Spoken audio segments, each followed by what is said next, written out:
Good afternoon, everyone. Can we get everybody to take a seat? Appreciate it.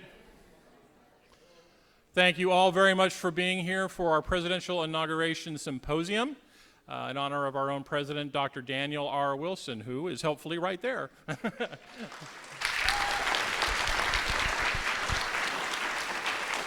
A small bit of housekeeping for those of you who are not familiar with the building. If you need to use the facilities, they are down that way and to the left. That's also where the drinking fountain is.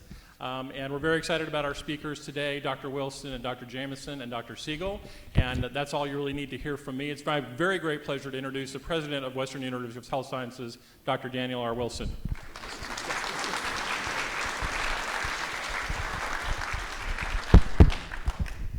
Thank you, Jeff, and thank you all for being here today. I think we're going to have a wonderful symposium with three superb scholars and leaders in health sciences and who are friends of mine for decades, each of them. So it's a wonderful professional and personal experience for me, and I think by the end of it, it will be for you as well. The title of the symposium is Health, Science, and Humanism, which I think speaks to the origins and current state of the university as having been a pioneer in humane values in health sciences education from its very origins. So each of the speakers will have something unique by way of perspective, and I will introduce the first speaker, Dr. Roy Wilson. Dr. Wilson is a great friend of long standing, but he is, to me, a mentor and an exemplar of leadership. I hope I've repaid the confidence he invested in me some 20 years ago when he asked me to chair the Department of Psychiatry at Creighton. Roy has ever had a quiet dignity, yet a great deal of consequence. His reflections on humanism in personal and institutional aspects is abundant with wisdom and spirit. I'm happy to introduce President Roy Wilson, speaking on humanism, personal and institutional reflections.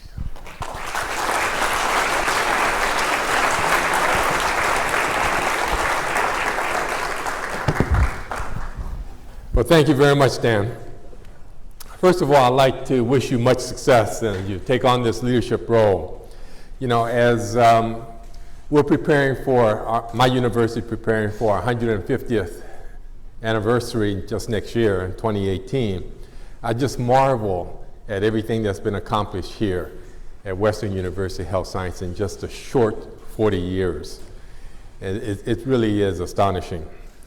As a relatively new university, you've been able not to be constrained by convention and to hear those dreaded words uttered much too often at many more established universities, my own included, but we've always done it this way. I absolutely love your vision and your mission, your guiding values and strategic pillars, your special mission of educating tomorrow's healthcare professionals with a combination of scientific excellence and a humanistic, compassionate approach to patient care is under greater threat than at any point in the history of healthcare. And it will require bold leadership and an unwavering commitment to your founding principles to realize your vision of a healthy people and a healthy society. And I'm convinced that you have the right leader to take you to that future. I'm also honored to be among so many professors of psychiatry. Kay Jamison, Daniel Siegel, of course, and your very own Dan Wilson.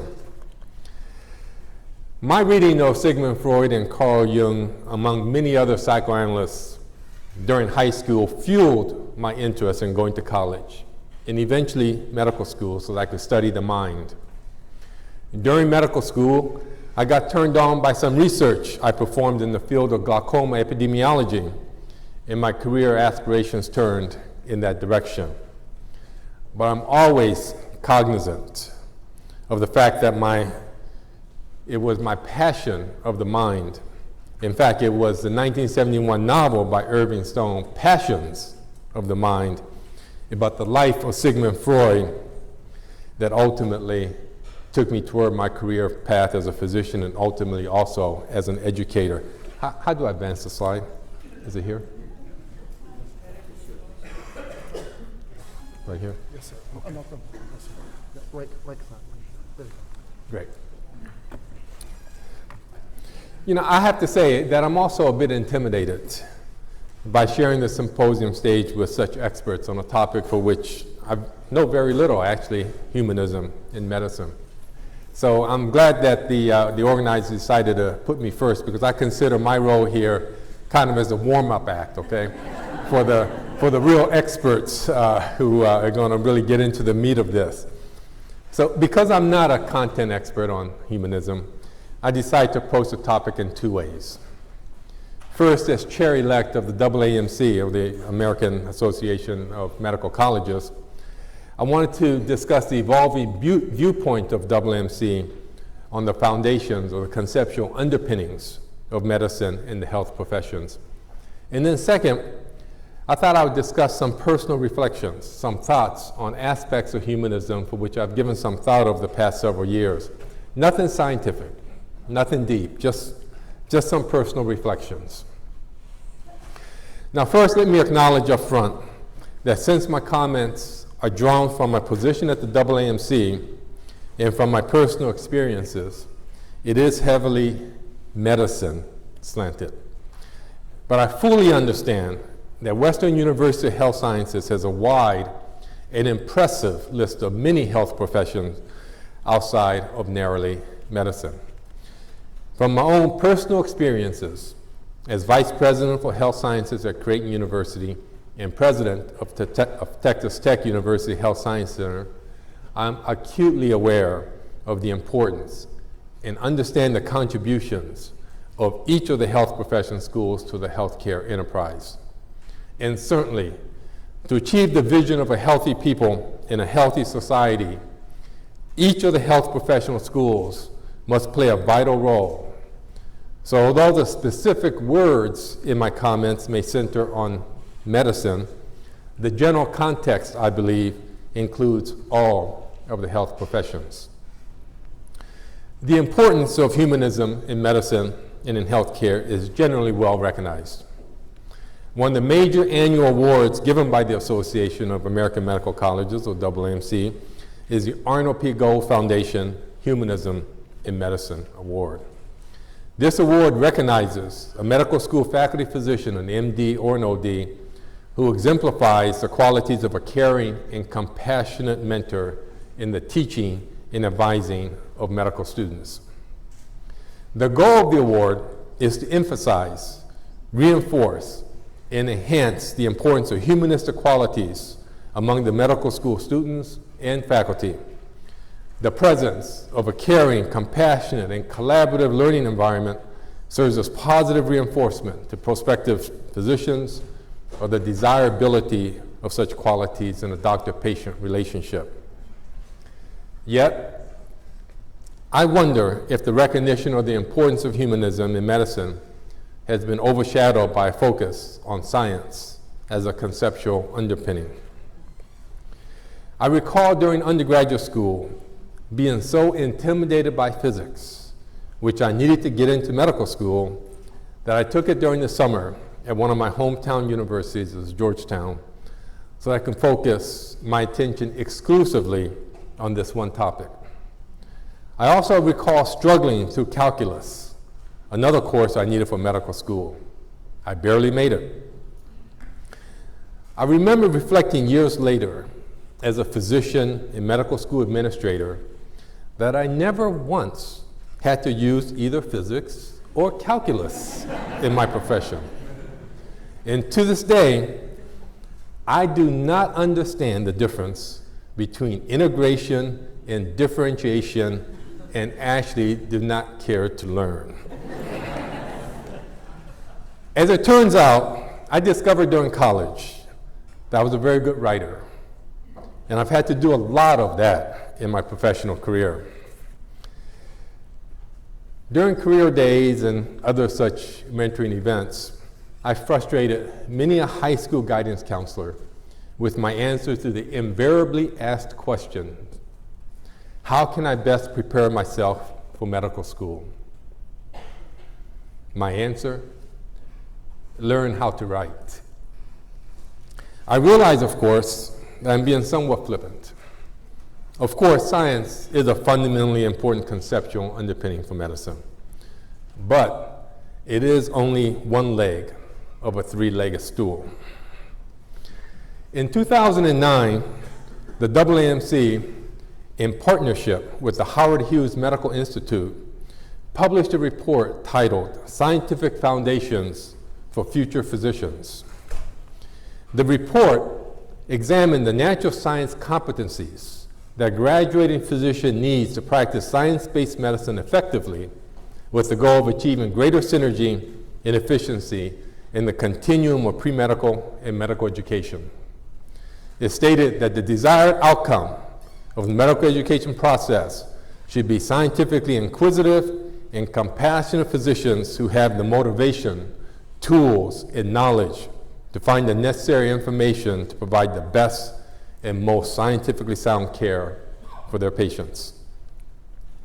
Now, recognizing that to be too narrow a focus, the AAMC published another report, Behavioral and Social Science Foundations for Future Physicians, in 2011. This report recognized that some of medicine's most promising frontiers for improving health explore the realms of human behavior and social science. And, as our other two symposium speakers know also well, our deepening understanding of mind-body interactions and effective methods of changing human health behavior have led to many health improvements. The report states that, quote, a complete medical education must include, alongside the physical and biological science, the perspectives and findings that flow from the behavior and social sciences. And of particular relevance to the audience today, it highlighted the importance of collaborative and interprofessional practice. In fact, it explicitly stated, quote, that as a document examining medical school curricula and written by medical educators, the report could not speak about the training of other healthcare professional colleagues, but the work proceeded with an explicit commitment to improving the effectiveness of the healthcare team, and that the panel hoped that much of its work will be deemed salient to strengthening teamwork among all healthcare professionals, end quote.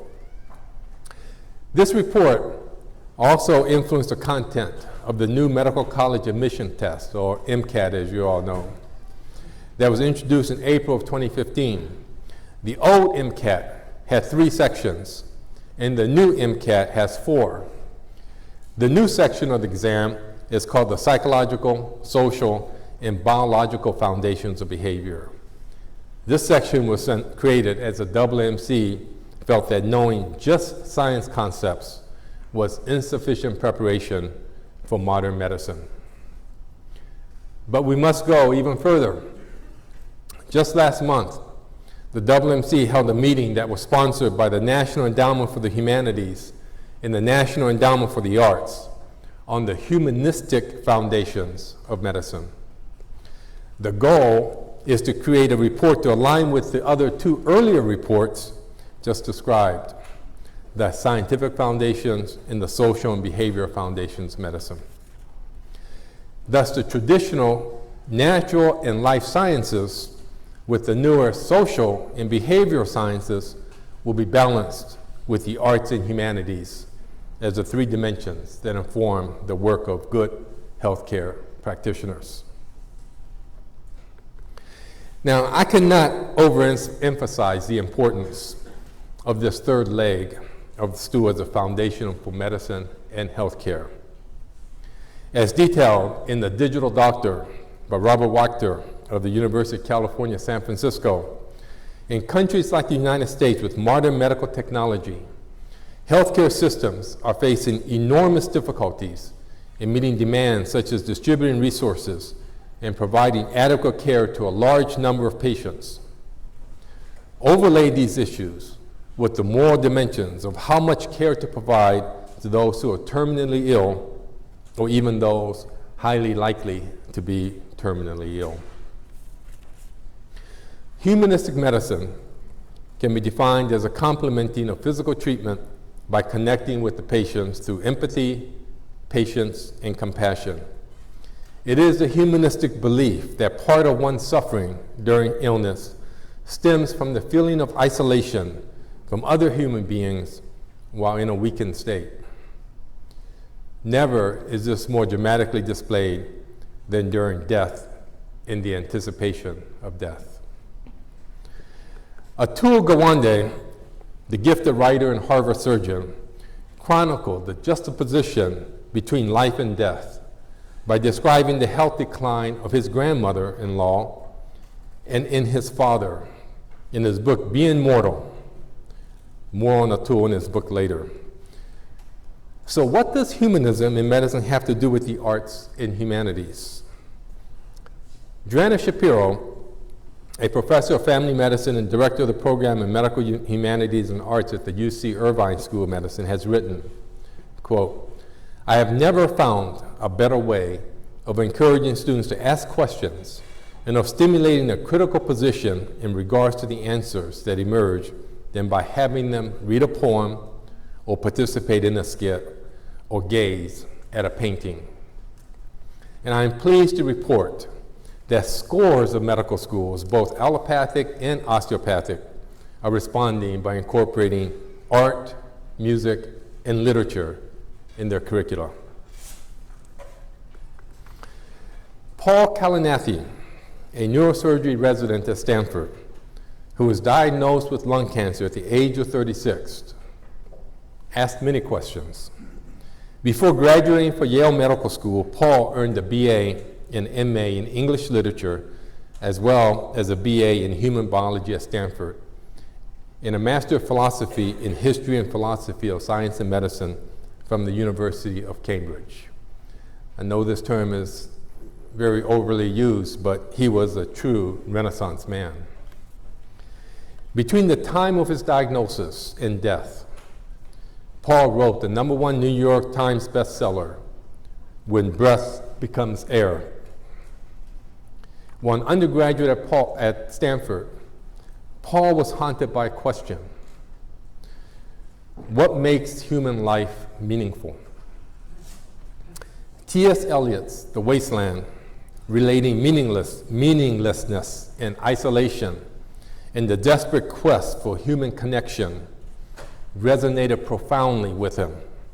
He studied the work of the poet Walt Whitman for his thesis, as Whitman was possessed by the same questions and wanted to find a way to understand and describe what he termed the physiological spiritual man. Paul states in his book, quote, "Literature not only illuminated another's experience, it provided, I believed, the richest material for moral reflection." While studying at Cambridge, Paul realized that direct experience of life and death questions was essential to generating substantial moral opinions about them, and decided therefore to go to medical school. Ultimately, he decided to pursue neurosurgery.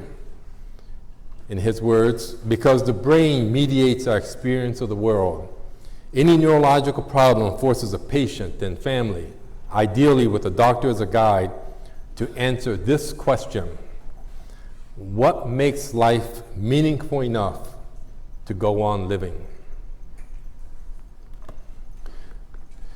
Back to Atul Gawande and Being Mortal. The inspiration for his book was a discussion during medical school mortality and the death of Ivan Ilyich, Tolstoy's classic novella. Ivan was a 45-year-old man who falls off a stepladder and develops a pain in his side. Consumed by pain, he becomes depressed and enfeebled. Friends and colleagues avoided him. He is seen by more and more doctors, but none of the remedies they give him are helpful. What tormented Ivan Ilyich most, Tolstoy writes, was the deception, the lie, which for some reason they all accepted, that he was not dying, but was simply ill, and he only need keep quiet and undergo treatment, and then something very good would result. Atul further elaborates that Ivan Ilyich has flashes of hope that maybe things will turn around, but as he grows weaker and more emaciated, he knows what is happening. He lives in mounting anguish and fear of death. But death is not a subject that his friends, his doctors, or family can countenance. That is what causes him his most profound pain.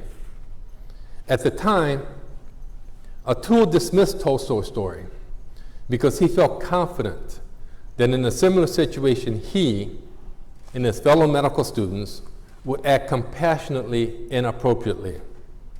Yet within a few years, when he encountered firsthand patients forced to confront the realities of decline and mortality, he realized that he was ill-prepared to help them. Thus his book, Be Immortal. As detailed in both Be Immortal and When Breath Becomes Air, a major illness changes a patient's life, and usually the families also. A terminal illness is transformational. Many critics have attempted to analyze Franz Kafka's Metamorphosis. You may recall that Metamorphosis is about a man, Gregor, who wakes up as an incredibly disgusting bug. As one of the best examples of alienation made symbolic in literature, I couldn't help but visualize that bug while reading of the transformation and suffering of those with terminal illness. Like Gregor, who suffered doubly by the attitude of his supposed loved ones, who made clear they would be better off without him, many suffer in isolation. As healthcare professionals, we can do better in caring for those who need us the most. Together with the scientific foundation and the social and behavioral foundation, humanism in medicine mandates the inclusion of the arts and humanities as a critical third foundation for the education of a modern-day healthcare professional. Most of us chose the health professions because we care about humanity, or animals in the case of veterinarians, and wish to make a difference. The final slide is Leonardo da Vinci's drawing titled Vitruvian Man, created around 1490. The drawing is based on the correlations of ideal human proportions with geometry described by the ancient Roman architect Vitruvius. In many ways, this drawing symbolizes the Italian Renaissance and the birth of the humanism movement. And I thought I didn't want to end with a bug, so I found this one. Now, we all have our personal stories that reinforce our desire to be humanistic in our delivery of health care. Mine involves my mother. She died in her early 50s due primarily to lung cancer. As reports of her condition worsening reached me in Boston, I left my residency clinic to hurry home to Maryland to be with her. When I saw her in the hospital, I knew that there was nothing else that they, meaning the healthcare system, could do to save her, and insisted that they discharge her to home. By this time, she was suffering from hepatic encephalopathy and floating in and out of consciousness, but she had a few good days. One afternoon, my father bathed her, dressed her in a nice nightgown, and tucked her into bed to rest. Knowing the end was likely near, I spent time with her, holding hands, patiently waiting for periods of lucidity so that we could communicate with each other. During her final period of lucidity, she looked at me and said, "Roy-san, everybody makes mistakes. You must forgive and go on with your life." Then she had a look of peace on her face as she took her final breath.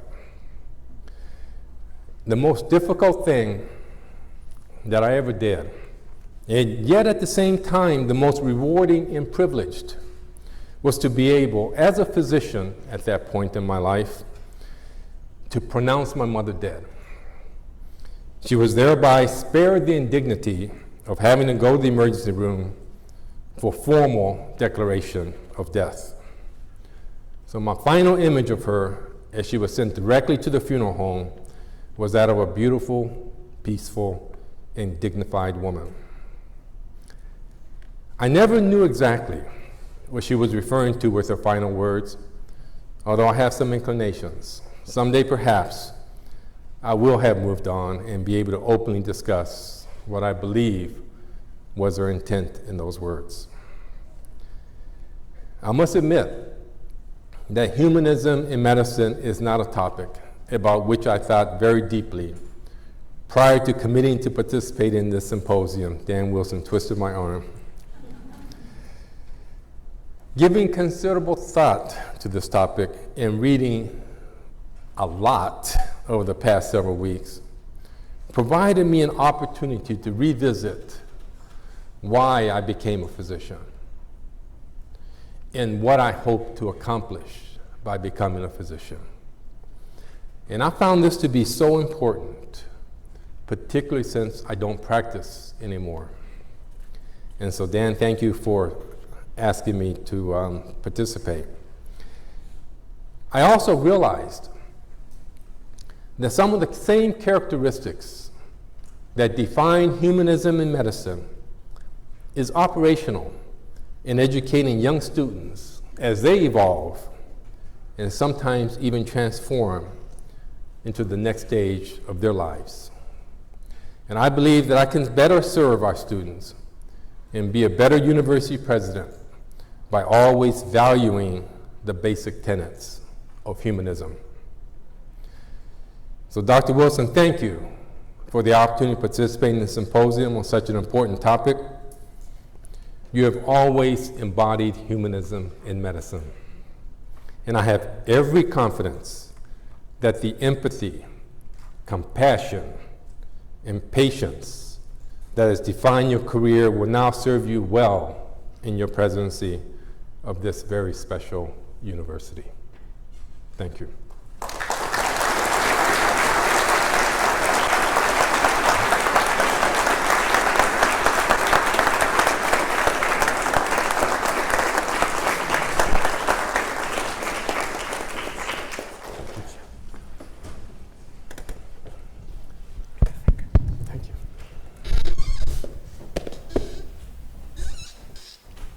Thank you, Roy. That was very special. It was from the heart. And we've had a lot of conversations over the years, but none quite like that. So thank you.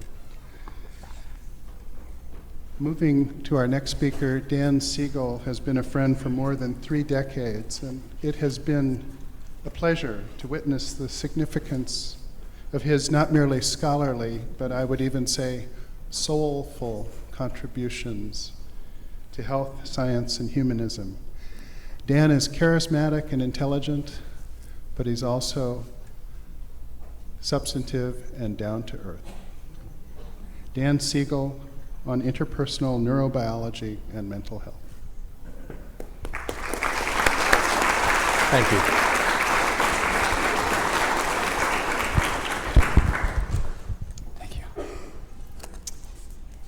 Thank you, Dr. Dan Wilson, and thank you, Dr. Roy Wilson. First, let me just make a comment, Roy. That was just beautiful and really, really profoundly touching for me.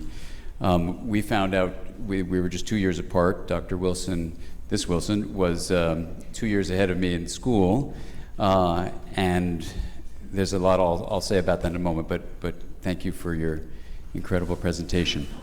And for Dr. Dan Wilson, it's a real honor to be here honoring Dan's inauguration. I think I wrote you an email about installment as the president. You said it sounds like an air conditioner being installed.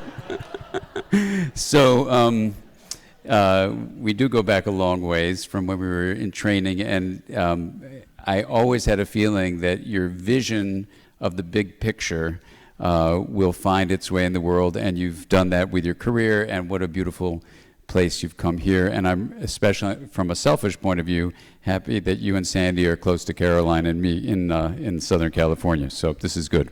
So thank you for bringing the Wilsons here. I'm going to speak to you about something called interpersonal neurobiology and mental health. And what I'm going to do is build on Dr. Roy Wilson's comments and say it's an honor to actually follow that presentation about humanism in medicine and in healthcare.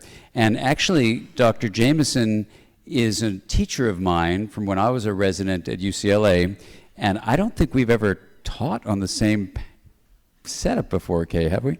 No, so I have no idea what Kay's going to talk about in healing the mind, except that I've read your work. So this is going to be interesting because I'm going to be talking about the mind in healthcare. Or the lack of it, and explore what that means. So I have no idea if what I'm going to say is going to fit with what you're going to say, Dr. Jamison, or it's going to be contradictory. So this will be really exciting. I have no idea. But let me just give you sort of some of the framework, and let me just refer to Dan Wilson. My family always knows I have a problem. I'm used to giving 8-hour talks, so this was just supposed to be a 45-minute talk, right? Okay, good. All right. So let me time myself. Excellent. So interpersonal neurobiology and mental health. The phrase interpersonal neurobiology is a phrase that refers to a frame of understanding what it means to be human, that is different from a field you may have heard of called social neuroscience, and people often equate them, but they're actually quite different, even though they sound the same. Interpersonal neurobiology is a field where what we do is we try to look at every discipline that explores the nature of reality and bring them into one framework. So I needed to make up some word. So the interpersonal neurobiology term comes from the idea of something happens between us. So let's say between a clinician and the client or patient. So that's the inter part. But something also happens within us. That's the personal part. And the neurobiology part is just that this term was coined in the beginning of the decade of the brain. So the brain seemed kind of cool. So that's the neurobiology, but it's much more than neurobiology. So in terms of Dr. Roy Wilson, we are going to talk about integration and differentiation, and we're going to talk about mathematics because we build on these different fields: math, physics, chemistry, biology, psychology, linguistics, sociology, and anthropology, and everything in between, to try to say if each of those disciplines is examining one reality, just like the old Indian fable of the blind man and the elephant, if there's one elephant and yet a certain discipline studies the trunk or the ears or the tail or the foot, they're all contributing something really important, sometimes even unique, but there's a whole elephant view we'd like to take a look at, not just a part. So interpersonal neurobiology takes that approach, saying, what's the whole elephant view that honors different disciplines' ways of perceiving reality? We build on something that came up later, which is what E.O. Wilson wrote about in 1998 in a book called Conciliance. Conciliance is a term from Old English which means when different approaches have found a common ground. So usually separated fields, let's say like mathematics and sociology or something like that, if you find common ground, we would say that's a Concilian finding.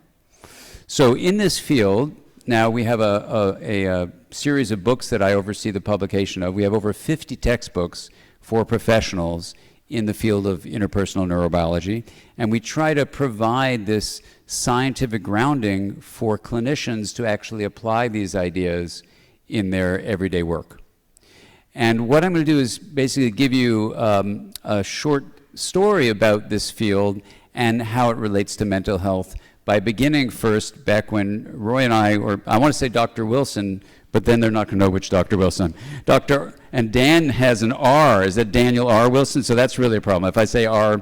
But anyway, can we be on a first name basis? Is that okay? Even though you're a president. I mean, somewhere there's an Oval Office near here, I know. But okay, so when in the late 70s, when Dr. Roy Wilson and I were in medical school, what happened to me was I had come as a biochemistry major, having worked on a suicide prevention service in college here in Southern California. And when I went to school, I thought medicine would be a great place to combine what I had learned in biochemistry with what I'd learned on the suicide prevention service, because I thought this is really where you bring humanity into biology, really. But unfortunately for me, maybe it was bad luck, or maybe it was our school or something, I don't know, but every clinical professor that started teaching me would tell me to stop asking my patients how they felt.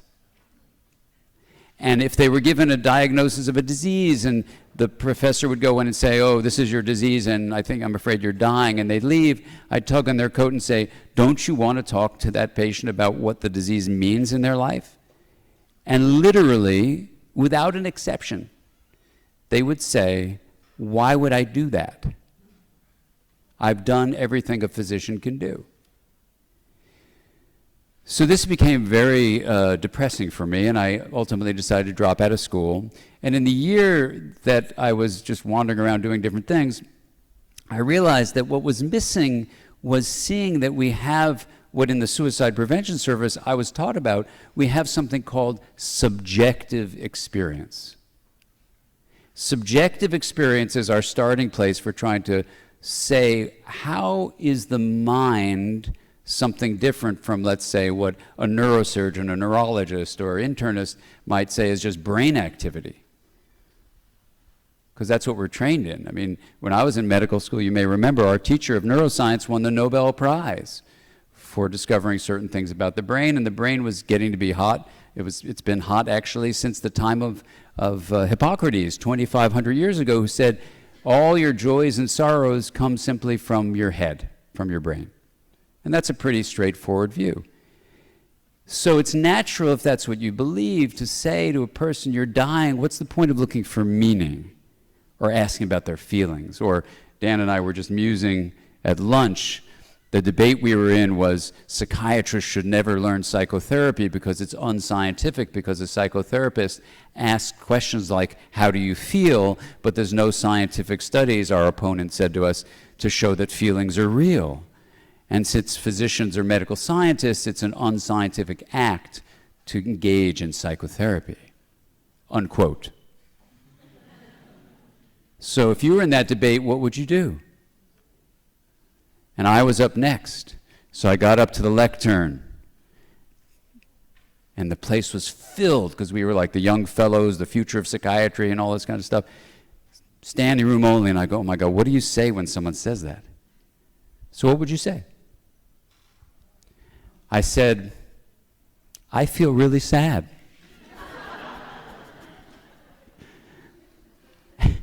And everyone laughed, and I just looked at him and I said, you know, I don't know one scientific study that exists that says that you are real.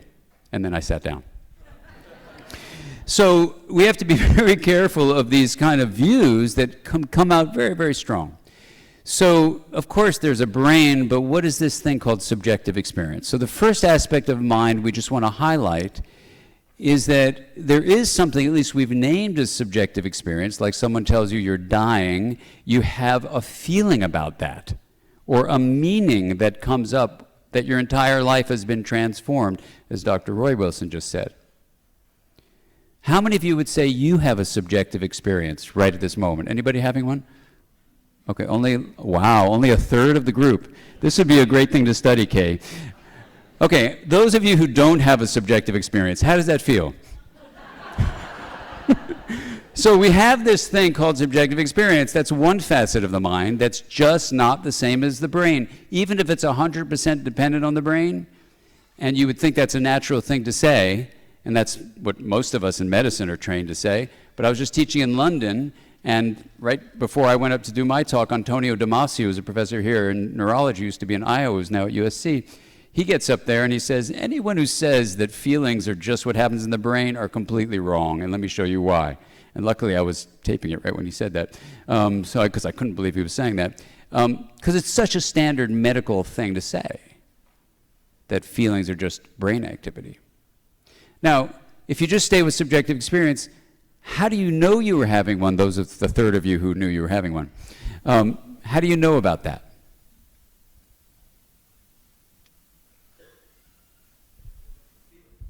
You can feel it, and how do you know you can feel it? Because you feel it. Okay, good. Excellent, exactly.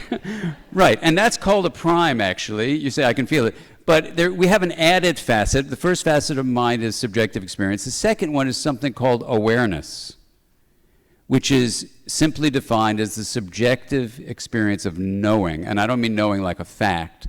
I mean just you know you're having the feeling. Right? So is that okay if we add that? You're aware you're having the feeling, right? So there's the feeling, and then there's awareness of the feeling. So that's a second facet of mind. Some people prefer the word consciousness. That's okay. Same kind of thing. But we'll just use the word awareness or consciousness, whatever. So that's a second facet of mind. Of course, a third one that you know fully well about is called information processing, right? That doesn't need consciousness and doesn't have to have any subjective feeling to it. Like the thinking that happens outside of awareness. Much of what happens in the mind is not in awareness. And information processing we can study in all sorts of ways in cognitive science. And what we did in the center I used to run at UCLA called the Center for Culture, Brain, and Development was we would study how information processing has 4 qualities that philosophers have named in a beautiful way. One is it's embedded in our culture. Some people call that the infosphere, or another term that's used is the noosphere, the knowing sphere. Great terms, but the idea that we don't live in isolation, we're kind of immersed in a cultural bath of information. So it's embedded in a cultural setting. Another term that's used as a second E is extended. If you just take out your smartphone, you see how constantly we're extending information beyond the boundaries of the skin, right? So information processing of the mind is not limited to the body. It's certainly not limited to the head. Especially when you say, how many of you have ever had, let's say you're talking to a friend and your friend is feeling kind of out of sorts. How many of you ever had a feeling in your heart about some sad thing going on with them? You ever get that literally where you identify something going on in your chest? Anybody ever have a heartfelt feeling? Same third. That's so interesting.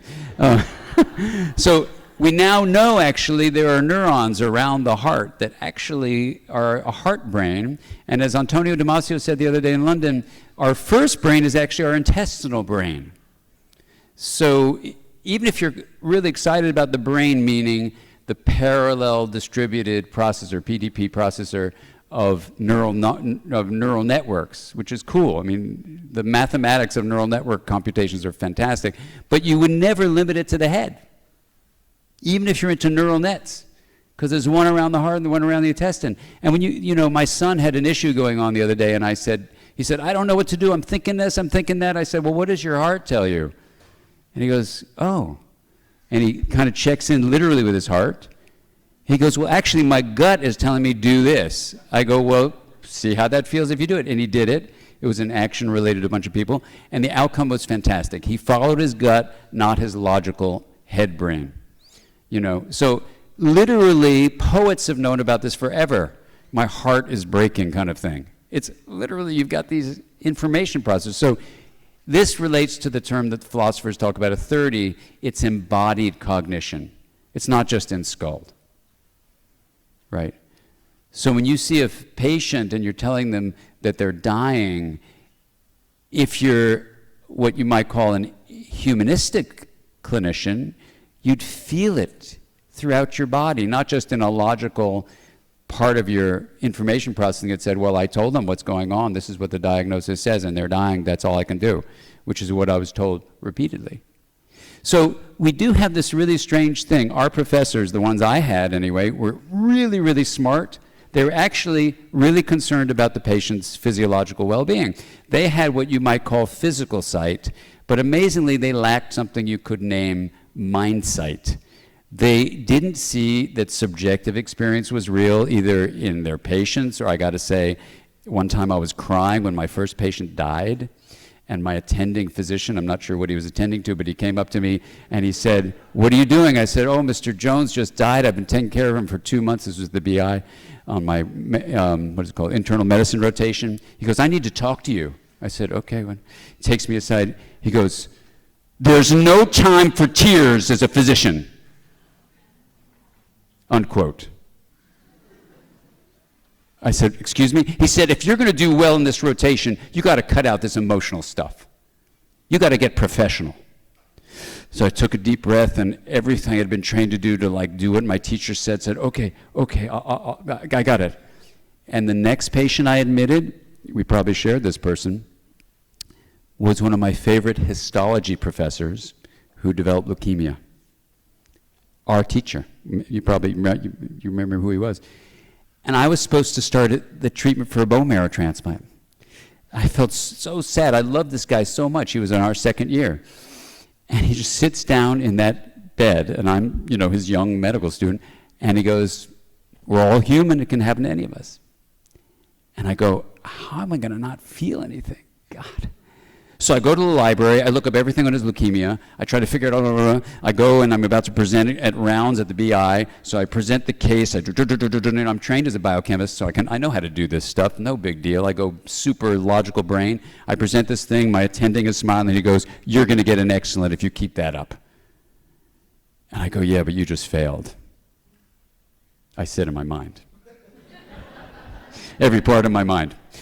Anyway, so there's a relational field there. So we do have this embodied cognition. So we have an enacted, and we have enacted cognition too. This was an enactment that was happening in this whole medical socialization process. So there's a mind sight ability you have, and there's a physical sight ability. These were incredible professors who were super, super, super smart with accolades and awards and Nobel Prizes and everything for physical sight. But they were very underdeveloped when it comes to mind sight. Now, how can that be? Around the same time, a term was created in the field of psychology called theory of mind, and other related terms called mind-mindedness or psychological mindedness.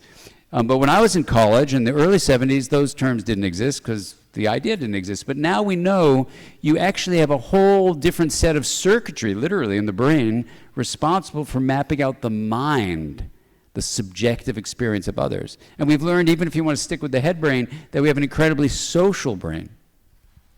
So when I became an attachment researcher, what I noticed was that you could study a parent-child relationship and show how patterns of communication in how an infant was treated in the first year of life, now we know, could predict an outcome 4 decades later.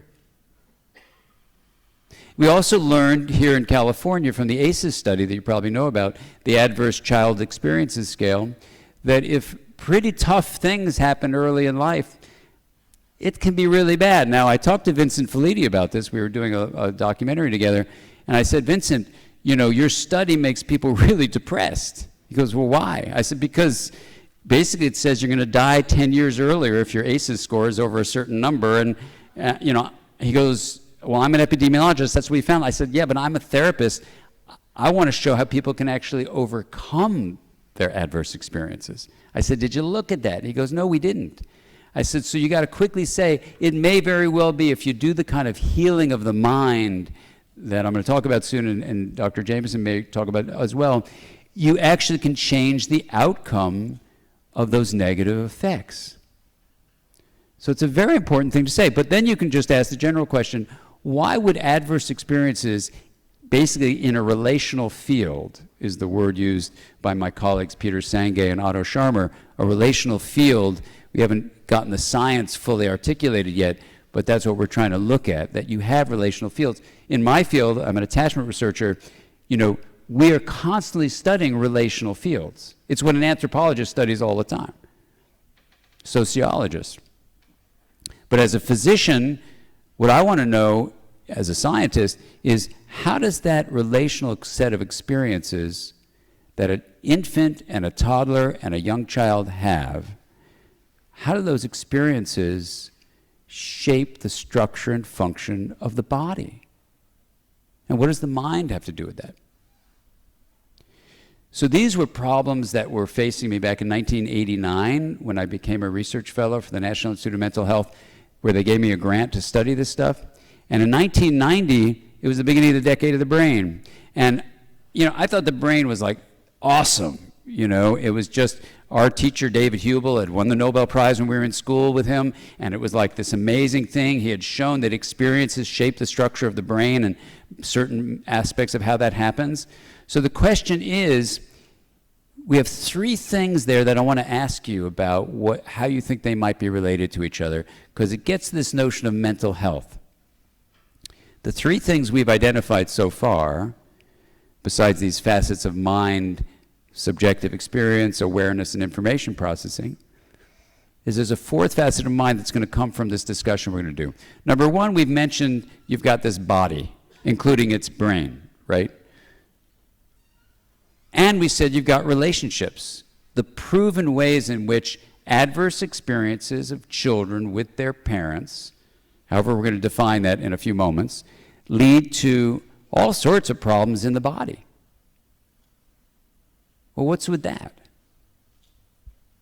And then we brought up, besides relationships and the body, we brought up a third thing, which is the mind.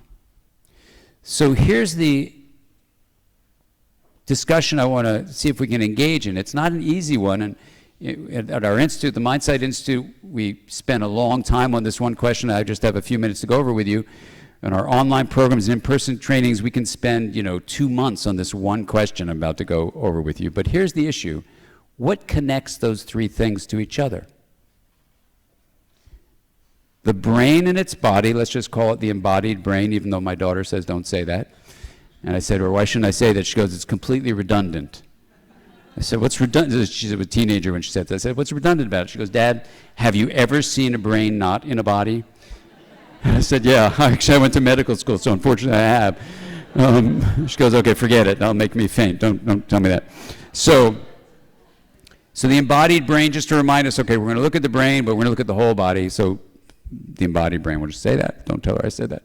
Then we have relationships. We have to define what that is. And then we have mind. How are these things, if you drew them on a triangle, how are these things connected to each other? And the reason we do this is not just an intellectual exercise, is if you can start to feel into this question, then the issue of what mental health is, the issue of what humanism in medicine is, the issue of what healing the mind may be, from this point of view, starts to become not only clear and useful in a practical way, but actually have a scientific basis to it where you can actually study it.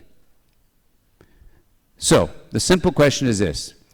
If you put them on a triangle, one point of the triangle is the embodied brain, one is relationships, and one is mind. You think they share biochemistry? Okay, excellent. Now, I'm a biochemist by undergraduate degree. What makes you say biochemistry? Hormones and ions, it's all about that. I love it. Hormones and ions, it's all about that. Beautiful. Now, when you say it's all about that, which is the it you're referring to?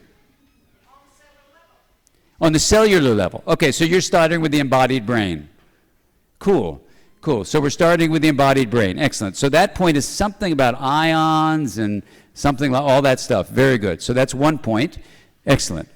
Yes? I think what connects the three is the spiritual self. Excellent. So what connects the three, the proposal is the spiritual self. So I'll ask you also, what do you mean by the spiritual self? It's not something that could be well explained in words, I think. It's more up and, like you said, feeling. Okay, so it's a feeling. It's hard to explain in words, but we may get to some words in just a few moments. So let's hold on to that. So there's something about the self and spirit or something that seems to be in these three. Okay, anyone else have a guess? Meaning. Okay, now what do you mean by meaning? The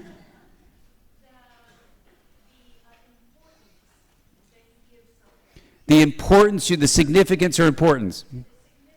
The significance you give to something. And I'm re-listening to Viktor Frankl's book on Man's Search for Meaning, and if you haven't listened to it in a while, there's actually a great audio book. It's all about that, and it's exactly what Dr. Roy Wilson was beautifully talking about today. What is the meaning of things, and where are you putting that on the triangle? Everywhere. Okay, so there's meaning in the body, there's meaning in relationships, meaning in the mind. Okay, so something about meaning, a spiritual self. Yes?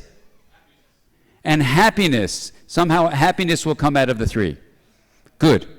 And there was someone over here? Yes. Cultural baggage. And where are you putting that in the triangle? Say it a little louder. The culture influences all these things exactly. In our Center for Culture, Brain, and Development, that's exactly what we thought. And we would always have our meetings in the anthropology division of our program because there was so much respect given to the brain center that we said, no, it's as much about culture as it is about brain, so we'll have it in the anthropology department. Yeah, one more back there. Yes? What's that? That's magic. That's the spiritual self coming in from another room. Yes, there's two up there. Yes. Experience. And what do you mean by experience? What the body goes through. And what does the body go through? What's that? Yeah, and so illness would be one example of an experience, and we want to know what experience is exactly. Yes, behind you. What about survival and growth? Survival and growth are part of all three, absolutely. And then what is survival and growth of what? Well, growth is a human being, but survival by sort of inspirationally interpreting all of these inputs. So there's something about survival and these inputs coming together, and they're related to each other somehow. Yeah, exactly. Okay, one more. Yes?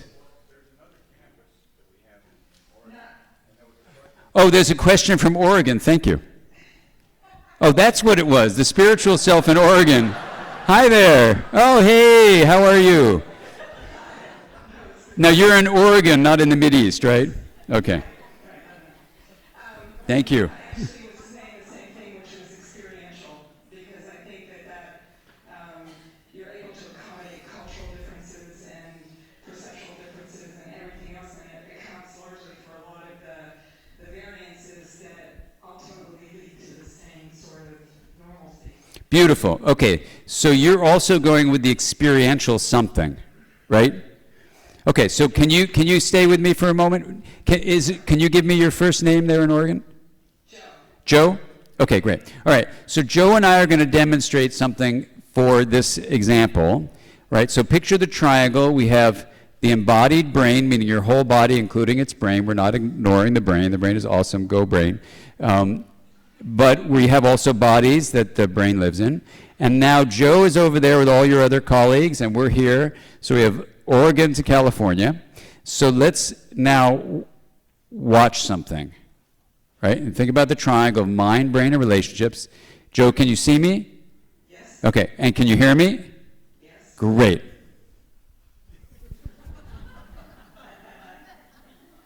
You disappeared. Very good. Okay. Now, what changed between what's happening right now and what happened a moment ago? My action, exactly. My action, that's fine. And what did my action create in the difference when I was behind the lectern versus when I'm here in front of the camera? A change in my visual field. So it was a change in your visual field. I also stopped talking, right? And what is your visual field dependent on? Well, visual field dependent on memory. Okay, well, let's stay with here in the present moment, and we'll get to memory soon. It's important. The visual field right now, what is a visual field? Sensory input. What is sensory input? What are your eyes doing for all of you there in Lebanon and here in California? What allows you to have the subjective experience in awareness of information processing of your eyes in your body's brain processed through your eyeballs? Light. What is light? Photons. What are photons? Energy. What is sound? Energy. What are ions going in and out of the membranes called an action potential? What's the release of a chemical at the end called a neurotransmitter? Chemical energy. Everything everyone said today can be brought down to a fundamental essence, which is energy, which is changing, so we call it flow, and sometimes there's a subset of energy with symbolic value, and we call it information. But it's always energy flow, but it's complicated in physics, so we'll call it energy and information flow. The body is energy and information flow. The brain and the head, as a part of the body, is energy and information flow. A relationship is based on energy and information flow. When I study in attachment how parents are interacting with children, the only thing I'm studying is how energy and information is being shared in patterns that we can study over time. It's all energy and information flow. And you're not alone. I have presented this to so many people, I can't tell you, no one ever guesses that. The common ground on that triangle is energy and information flow. Relationship is the sharing. The brain is the embodied mechanism. What is the mind? Now, you could say, well, my subjective experience is just what's called a prime. It's just an emergent aspect of energy flow, and you might be right. Awareness may be an emergent process of energy flow. This last book I wrote is all about that question. That you might be right. Information process, of course, is energy and information flow. Fine, but we're now going to talk about a fourth facet of mind that goes beyond these descriptions, because if you stay with those three descriptions, you can't then say what's a healthy mind. I mean, you can say, but it's not based on a scientific foundation. This fourth facet of mind requires that we do something which every clinician needs to learn how to do, but we're rarely formally taught how to do it. I know I wasn't taught how to do it. And it's called learning how to be a systems thinker. Usually we're taught how to be linear thinkers. A goes to B, goes to C, goes to D, goes to E. That's a linear process, and that can be useful. Systems thinking is where you look at how a system functions as the interaction of fundamental elements of a system. Like, and here's, I'm sorry, Roy, but we're going to go to mathematics. If you go to the mathematics of complex systems, which have three characteristics that I'd like you to see if they meet the criteria for yourself, whether it's your spiritual self, bodily self, relational self, self-self, whatever it is, you, whatever you would call you is, are you, number one, open? Like a cloud, a collection of water molecules and air molecules, is open to wind and sunlight and geese flying through it. Would you say you, whoever you are, is open? Raise your hand if you would say you're open system. Wow, hardly anyone. Okay. Some people are closed. Okay, that's fine. So that's number one. Number two is, are you capable of being chaotic, which for a cloud would mean relatively random distribution of those water and air molecules. Anyone ever have a chaotic day? I know I had one the other day. Okay, that's more people. So you're chaos capable. And the most important factor from a mathematical point of view is, are you what's called non-linear? Non-linear simply means a small input in the morning, like a flat tire on your car, can lead to a large and very difficult to predict result. Anybody non-linear? Okay, another half, raise their hand. Some people are just not responding, so they're either asleep or this doesn't feel relevant. So if you're a non-linear, chaos-capable open system, in mathematics you get a name, and your name is Joanna. No, your name is a complex system. And a complex system, by the study of mathematics, has something called emergent properties. An emergent property means the interaction of the elements give rise to something that cannot be reduced to the elements. It's like a cloud. You can't just reduce a cloud to a water molecule and an air molecule. You need the whole system interacting for it to emerge. One emergent property of complex systems is called self-organization. So in 1992, when I was reading this mathematics and had a bunch of 40 scientists together trying to say what's the connection of the mind and the brain, this is what I proposed to them. that the mind, the fourth facet of the mind, beyond subjective experience, beyond consciousness, beyond information processing, maybe related to them, maybe not, but just put those aside. Here's a fourth facet of mind. The emergent, self-organizing, embodied and relational process that regulates energy and information flow.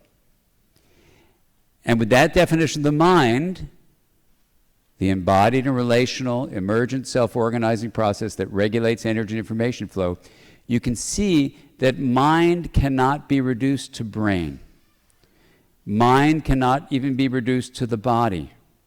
That mind, just like the coastline comes from both the sea and the shore, you can't reduce it to water molecule, or you can't reduce it to hydrogen or oxygen.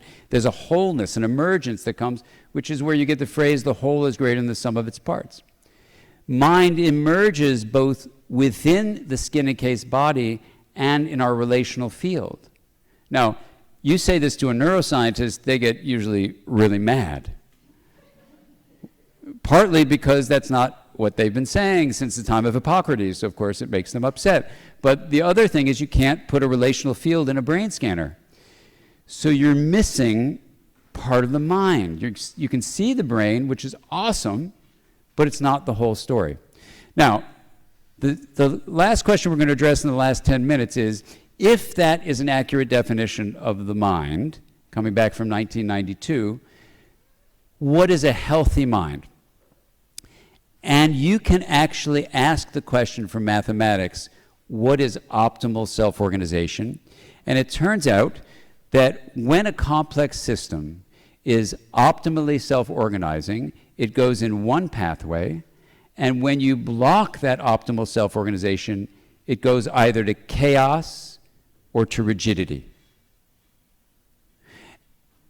And when I read that, I said, oh my God, that's the entire DSM.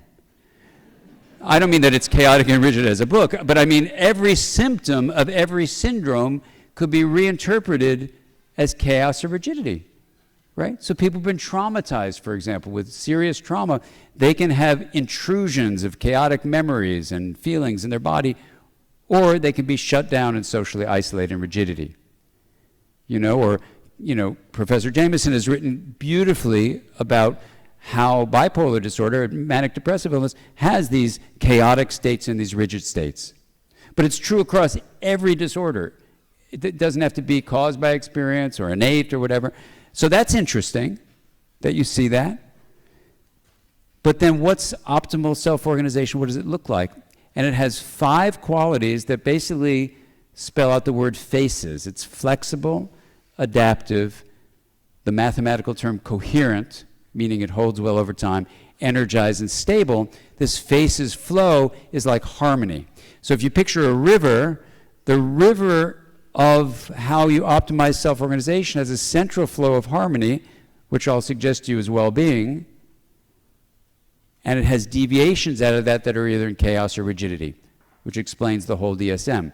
Then you can say, okay, well, if that's true, how do you do this? How do you create optimal self-organization? And mathematics has an answer. It's amazing. The answer is the complex system differentiates its components, meaning it allows them to be different or unique or specialized, and then it links those differentiated components together.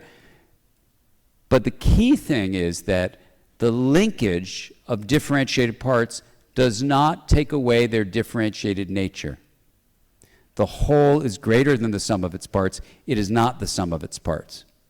This is absolutely essential to understand this. So when I was working with mathematicians on this, and I said, well, what do you call that process of linking differentiated parts? They say, we don't have a name for it. I said, well, if you're going to talk to people about it, you got to have a name. They go, we don't talk to people about it. So I said, well, it sounds like integration. They said, don't call it integration. I said, why not? Because integration is the sum of its parts. You integrate 7 and 4, you get 11. You integrate 8 and 3, you get 11. We don't care how you got 11. That's the integrated product. I said, well, I'm going to call it integration. So we're going to use the term integration to mean the linkage of differentiated parts. So here's the proposal. In attachment relationships in my field, even though my colleagues don't talk like this, because I come from a different field called interpersonal neurobiology, but when I met with them for a week at UC Berkeley, a bunch of us were talking about the next 30 years of attachment research. Secure attachment that has been associated with optimal well-being is an integrated relationship. Parents honor differences and promote linkages with their children. My entire field can be boiled down to integrated relationships lead to optimal regulation, right? Now, what's fascinating about what we've shown is that we don't look at the brain at all, but when you look at the brain correlates of regulating emotion and mood and attention and thought and all these things that are impacted by secure attachment and negatively impacted by ACEs, by the way, adverse childhood experiences, they are dependent on integration in the brain. So Dan Wilson has really been kind to invite you all to take home a model of the brain that he and his staff have taped under your chair, including in Oregon. So if you reach under your chair, go ahead, reach under your chair and see if you can find it. It's a model of the brain. If you pull out your wrist, you'll see attached to your wrist is a hand. And Dan, can they take this home? So if you put your thumb in the middle of your hand, I'm sorry, that's the joke. So if you put your thumb in the middle and put your fingers over the top, this is, my daughter says, don't say handy model, but it is. It's a handy model of the brain. And I'm going to review it very briefly for you because here's the bottom line. When relationships for a child are integrative and adverse experiences are low, that integrated relational field, those experiences, energy and information flow that's integrated, basically, stimulates the growth of integration in the head brain and its connections even with the heart brain. Let's go through the brain very briefly to see what I'm talking about. If you put your fingers together like this, behind the forehead is the prefrontal cortex right here, your last knuckles down to your fingernails. That links the cortex with, if you lift up your fingers, this is the middle limbic area, 200 million year old mammalian brain. If you lift up your limbic area, you've got your brainstem down there. And even input through lamina 1, the first layer of the spinal cord, and the vagus nerve, the 10th cranial nerve, come up into the brainstem in the limbic area. So the body proper goes into the head brain. And even the social world, those 5 relatively independent sources of energy and information flow, cortex, limbic area, brainstem, body, and social world, are coordinated and balanced by this area. When this area grows well, you do well. Number 2, the hippocampus in your limbic area connects widely separated memory systems together, also as part of emotion regulation. It develops well in this case, and it doesn't develop well with developmental trauma that associated with ACEs. You also have an area called the corpus callosum that links the differentiated left and right side of the brain together. That doesn't grow well. These are studies from Marty Teicher out of Harvard University, McLean Hospital. When Marty and I were teaching in Australia recently, I said, Marty, everything points to this. Trauma impairs integration of the brain. He goes, absolutely. Corpus callosum, hippocampus, prefrontal cortex. And he said, Dan, we have a bunch of studies that aren't published yet. I got to tell you about them. What is it? The Human Connectome Project is a project where you're looking at the more subtly differentiated areas and how they're linked. So in connectome words, you say the interconnectivity of the connectome, which basically means the integration of the brain. That is hurt with trauma. So in my last 3 minutes, let me show you this to you that's amazing. As of 2017, as far as I can tell with my interns, every study of challenges to mental health, the major psychiatric disorders, people with schizophrenia, people with manic depressive illness, people with autism, or things caused by trauma like developmental trauma of abuse and neglect, impaired integration in these areas of the brain in different ways. So far, every study, including I'm working with some people with eating disorders, impaired integration in the brain. The Human Connectome Project came out with a publication in October 2015 that looked at every measure of mental health and other areas of well-being they could find. One factor predicted well-being across every measure of well-being. And you know what it was? How integrated your connectome was. How the differentiated areas were linked. So one of my online students called when that paper came out. She goes, "Did you guys see this?" Finally, what I'll say, I work in a field called mindful awareness. And if you review all the different research, the rigorous studies of mindfulness studies on the brain, here's what rigorous studies, there's lots of them done, but if you just pull out the rigorous ones, here's what they show. Number one, the corpus callosum grows with mindfulness meditation. Number two, the hippocampus grows with mindfulness meditation. Number three, the prefrontal cortex grows in mindfulness meditation. Number four, the connectome becomes more interconnected with mindfulness meditation. And just to add other things, how these integrated states produce well-being. When you develop mindful awareness, which is basically optimizing self-organizing capacities of the mind by teaching people to monitor with more strength and modify toward integration, that's what I think it is, here's what you get. The enzyme called telomerase, which repairs and maintains the ends of your chromosomes, like if you had shoelace and there's a cap on your chromosome, and if the shoelace cap got frayed, it would be hard to lace it through the loops. What are those holes called? Eyelets. Thank you, eyelets. You need telomerase. So Elizabeth Blackburn won the Nobel Prize for this at UC San Francisco, and Elizabeth Blackburn and her colleague Alyssa Eppel wrote a beautiful book called Telomerase Effect, showing what you do with your mind is one of the most powerful predictors of optimizing telomerase levels. And if you do mindfulness meditation, you will optimize telomerase levels. That's number one. Number two, mindful awareness, called presence, mental presence, has been associated with changing the molecules that sit on top of your genome, called epigenetic regulators, that help reduce inflammation. So you optimize epigenetic inhibition of inflammation with what you do with your mind. That's number two. Number three, your immune system is optimized in how it functions with mindful awareness. And number four, you increase the growth of an area called the insula, which we've shown at UCLA is the pathway toward not only insight, but empathy and compassionate action. So if we could train young clinicians to be more empathic, you would be teaching them these mindfulness techniques. So someone who was a year behind me and 3 years behind you, Ron Epstein, just wrote this exquisite book called Attending, about teaching clinicians how to do mindful awareness practices for their own resilience and increasing their capacity for humanism. It's an exquisite book that I recommend to you highly. So in sum, what I want to say is that when we think about humanism in medicine, it means bringing the mind into medicine so that you can see how relationships between the clinician and the patient can be optimally integrated.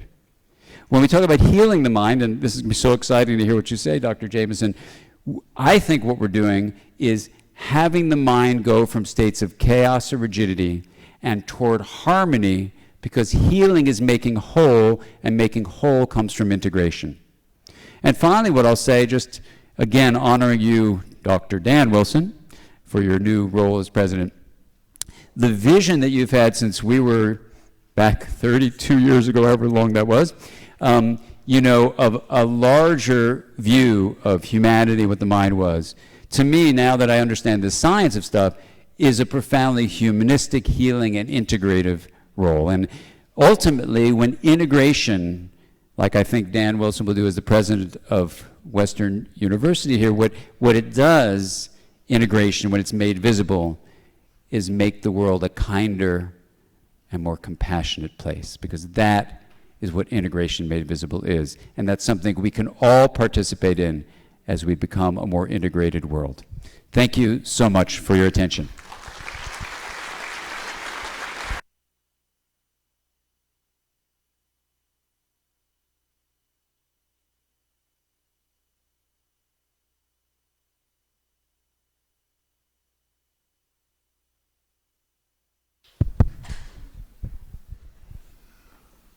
Well, thank you, Dan. Golly, I'm so glad you've immersed yourself in science, because you would have been a very good televangelist. I really appreciate that. We now have Kay Jamison. Dr. Jamison is a friend and colleague of close to 30 years. I somehow feel like sort of a Forrest Gump in medicine. I just get to meet all these interesting people when I'm going about my own business. But I'm on a personal sense, very much appreciate Kay as the first world-renowned person to validate some of my own early work in evolutionary epidemiology of mania and depression, so I'm ever grateful for that. But I also, more importantly, admire her intrinsic honesty, the integrity of her character, and the strength and resilience of her spirit. Professor Kay Jamison on healing the mind. Thank you. Thank you.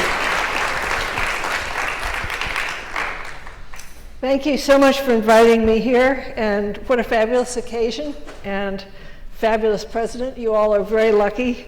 Known Dr. Wilson a long time, and he's been just a wide mind and a wide heart. I'm going to be talking today about one particular illness, mania. It's the most anciently described form of madness. And I want to be talking as well about the healing of mania and treatment, and the distinction between treatment and healing. So I want to talk about the healing of mania by doctors through their words and medicines, and by those afflicted, namely the patients, through their art. My focus will be on the psychotherapeutic work of the British war psychiatrist W.H.R. Rivers and the writing of the American poet Robert Lowell.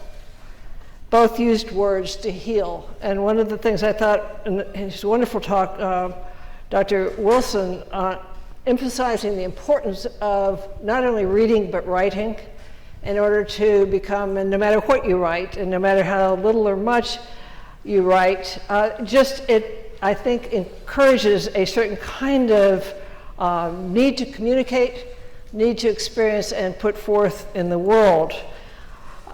So today I'm going to be talking about words and healing.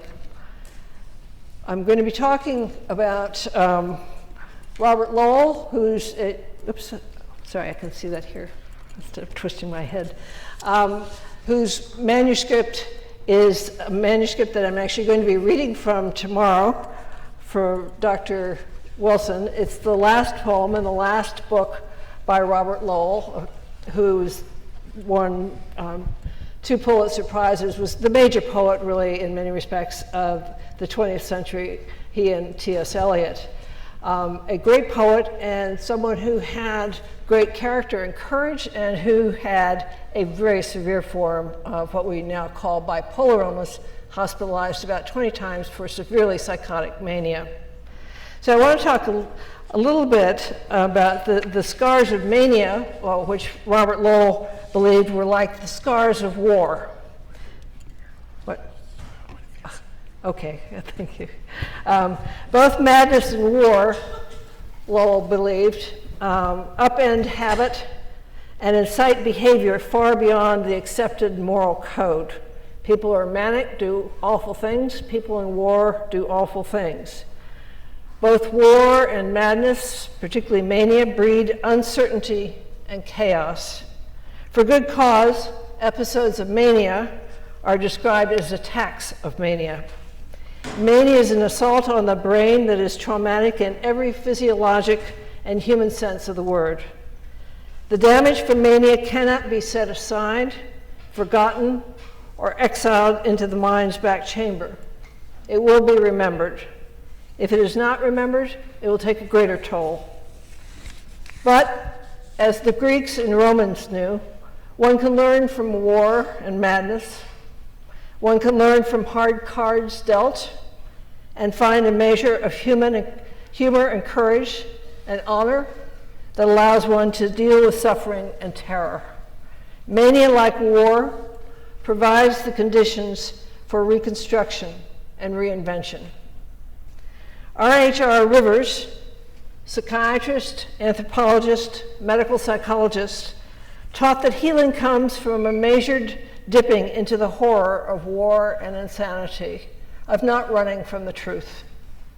Psychotherapy and medication can help many, but not all. For Robert Lowell, whose relentless psychotic attacks of mania ripped his life apart and ripped apart the lives of everyone he knew, psychotherapy and medication were not enough. Psychotherapy helped, he said, and lithium was essential. But only writing healed. Writing, he told a friend, takes the ache away. So I want to talk a little bit about what patients can do, but also what doctors can encourage patients to do. That is in addition to traditional medical treatments. So let me start with acknowledgments. This is Robert Lowell, who was born in 1917 and died in 1977. And his daughter, Harriet Winslow Lowell. I just finished a book that was 6 years in the making, a lot of research, a great labor of love, actually. But I'm enormously indebted to his daughter, who allowed me access to all of his medical records and psychiatric records. And I'm indebted to my husband, Tom Trail, who's a professor of medicine at Johns Hopkins and who did a lot of the medical work and on his cardiac disease. So let me start by talking a little bit about what mania is and what we know about mania, and about healing the mind, and then on the last part of the talk about Robert Lowell. And I think one of the things that gets forgotten very often in medicine, and one of the things that we try and encourage medical students and graduate students at Hopkins to take into account, is William Osler's saying that the disease hits individuals. In other words, one may have a disease, but it is the individual response to the disease is also hugely important.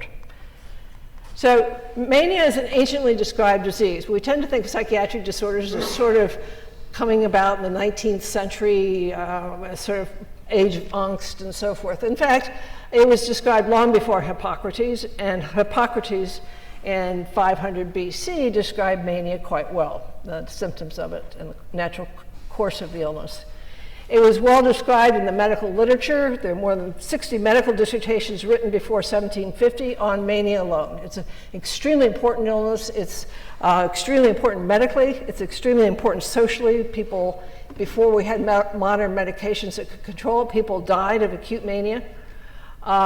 It's also important because it has a very strong link to creativity, and it's one of the things that's been looked at a very great deal. The doctors of antiquity described mania as a burning passion, as a fury, as a violent state. And in the DSM recently referred to, the bane of many of our existences, but one that we need to live by in general. In the DSM 5 and all before it, mania is described like depression as a syndrome of symptoms, symptoms of mood, thinking, energy, sleep, behavior.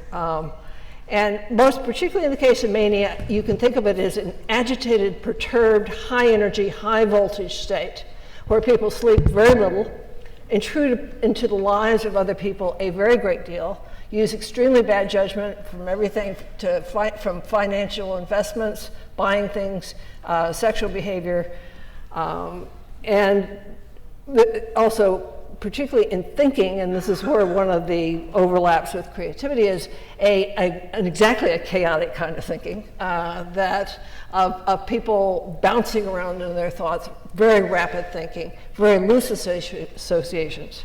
And in people who are already creative, this can loosen things up and create new work. It's also generally characterized in the majority of people who have acute mania by psychotic behavior, hallucinations, delusions, and about 50% of people by physical violence. So it was been known for many, many years, going back to the 1st century easily, that mania and depression were linked. So when we call bipolar illness, we're saying, okay, mania is related to depression. So by definition, if you have bipolar illness, you have mania or mild mania with a history of depression. This has been observed forever. Kreplin, the great medical describer of manic depressive or bipolar illness, said that manic depressive insanity includes periodic and circular insanity, simple mania, and the greater part of the morbid states called melancholia. And indeed, for the Europeans, there are a lot of misleading things about the term bipolar, but one of them is that the Europeans for centuries have meant by manic depressive insanity very recurrent depression, because what we know is the more recurrent somebody's depression is, the more that depression genetically, natural course-wise, treatment response-wise, responds to, is much more like bipolar illness than it is unipolar illness.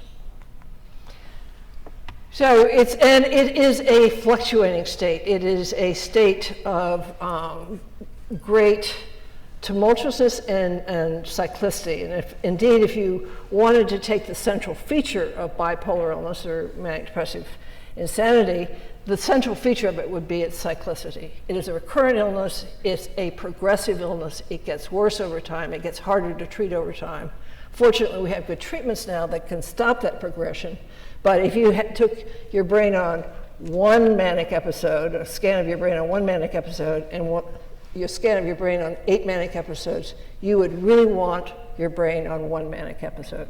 Okay? This is not a benign illness. It's a very bad illness, but as I say, treatable. So Thomas Willis, the great neurologist and psychiatrist in the 17th century, said that mania was an open burning, that fury or madness growing less hot oftentimes ends in a melancholic disposition. These two, like smoke and flame, mutually receive and give place one to the other. So let me just talk very briefly about the treatments. So we've had treatments for mania, for thousands of years, literally thousands of years. The Chinese, the Persian doctors, the Greek doctors, for many, many years. But what do we have available in those years? Well, there were herbs, flowers, herbs, potions, talking, isolation because people were violent, putting people in by themselves and restraining them. What we also had for many years and continue is a kind of hands-on treatment where the treater was really as much priest as doctor. So this is the death site of where Thomas Becket was murdered in the 12th century in Canterbury Cathedral. And you could see after he died, his brain was scooped out. Henry II sent 4 knights, ostensibly sent 4 knights to kill Becket, who was at that time the Archbishop of Canterbury. The knights slashed open his skull, took out his brains, and then those brains were used as a potion, often called the Waters of Canterbury. Those were used for healing, not only for physical healing, they were used in the treatment of madness. And this stained glass window here from at Becket's tomb is dedicated to a miracle that was brought about in a mad person who was brought to Canterbury to be healed with the Waters of Canterbury. So this is another aspect that's intrinsic to medicine, that laying on of hands, whether you call it the placebo effect in some respects, or the caring effect, the humanism, but it's that part of being a doctor that is the part that the patient perceives as magic or healing. This is another more recent treatment for mania, and again, it's very difficult to overstate how violent mania can be. You know, at Hopkins we have the proverbial padded cells for those people who cannot respond quickly enough to medication, so they will not damage themselves or damage other people, stripped to the floor, just a mattress and so forth. This isn't, you know, doesn't happen with very many patients, but it's to say this is a very hard disease to treat without good medications. And this is a very common and indeed still used in many countries way of treating mania is to restrain it with chains. So, and this is in the Pennsylvania Hospital here in the United States in the 18th century. But these chains were used in the United States until the early 20th century. And treatments that in some form or another have been used until very recently, hydrotherapy. Indeed, Robert Lowell, when he was at the Payne Whitney Clinic in New York, received this as part of his treatment. This is a very standard part of treatment. Lots of water jets, sometimes people just soaking in tubs for hours at a time. Okay, modern treatment, you know, medicine moves on, thank heavens. And in addition to hospitalization and seclusion rooms, we also have very effective medications. The gold standard of treatment in bipolar illness remains lithium by far. The science backs it up. It's also a very good anti-suicide drug. So it remains a very powerful drug. It has no drug company backing it because there's no profit motive, there's nothing to patent. So other drugs have sort of taken over in popularity, though people are coming back to lithium. Anticonvulsants are the main line of treatment, and antipsychotic medications as well. Also ECT, electroshock therapy, very effective in acute mania, though it's used less so for acute mania now, but in certain kinds of very severe depression. And likewise, adjunctive psychotherapy. I don't think anyone would argue the treatment of mania would revolve around psychotherapy, but certainly it is very important in helping people to come back to their lives and deal with the disaster that the illness has imposed. So let me get to healing the mind, a little bit of the difference between treating and healing here. This is a quote from Walt Whitman, a great poem that he wrote. He was, as you know, a nurse during the Civil War. He said, "I undo the clotted lint, remove the slough, wash off the matter and blood. Returning, resuming, I thread my way through the hospitals. The hurt and wounded I pacify with soothing hand. I sit by the restless all the dark night." So in terms of talking about healing, healing is a different thing, again, from the treatments, the medications, the prescriptive side of medicine. And when you're talking about it, it's to free the body from disease, but also to restore to health or soundness. It's that kind of extra step at the end. It's not just getting somebody over an acute illness, but it is putting them back into life again and letting them grow and restore. To restore from some evil condition such as sin, grief, disrepair, unwholesomeness, to save, purify, cleanse, repair, and mend. And it's the mending part. I think that we don't often have enough time to talk, for example, to psychiatric residents about what does it mean to help mend. And that's part of the problem, of course, with modern medicine is that, you know, you've got a very limited amount of time. You've got 20 minutes to go through a medication checklist. You know, where do you fit the mending in? Where do you fit the psychotherapy in? Hard to know. So talked a little bit about the medical treatment of it. I want to turn now to, I started off by talking about Robert Lowell saying that being mad was very much like being at war, and the consequences of it. And I think that's a very serious comparison. And the question is, what do people do at war, and then what can you do to help people heal themselves? So the final part, as I said, it'd be about Robert Lowell, and using writing in his case. He was obviously a great poet, but work in general. And I think we don't encourage patients with psychiatric illnesses who had breakdowns to get back to work, to get back to creating, to get back to learning. And these are all important things in restoring humanity and getting people back to who they are and who they wanted to be before they broke down. And I'll say here, as someone who, I had my first breakdown when I was 17 years old. And my English teacher in high school gave me 2 volumes of Robert Lowell's verse and said, I think you might find these books of some interest.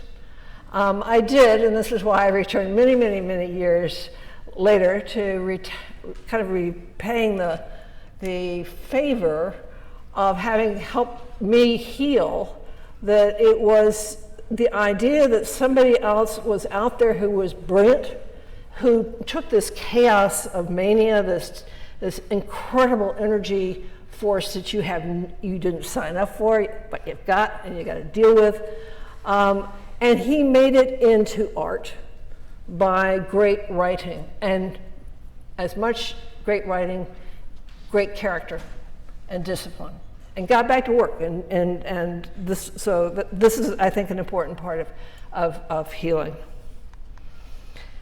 So Jerome Frank, who is a professor of psychiatry at Hopkins a few decades ago, wrote some of the great work on psychotherapy, and he said that the success of all psychotherapeutic techniques depends on the participant's sense of alliance with an actual or symbolic healer. And this gets into healing again, as well as treatment. The psychotherapy seeks to alleviate the patient's sense of powerlessness to change themselves or their environment, to get away from that notion of being demoralized by having something happen to you that, again, you can go along till you're 17 or 18 years old, perfectly happy, perfectly healthy, not know that you've got genes running throughout your family, and go stark ravingly mad, and you have no idea what to do. So what are you supposed to do? And you come to doctors, right? You come for treatment.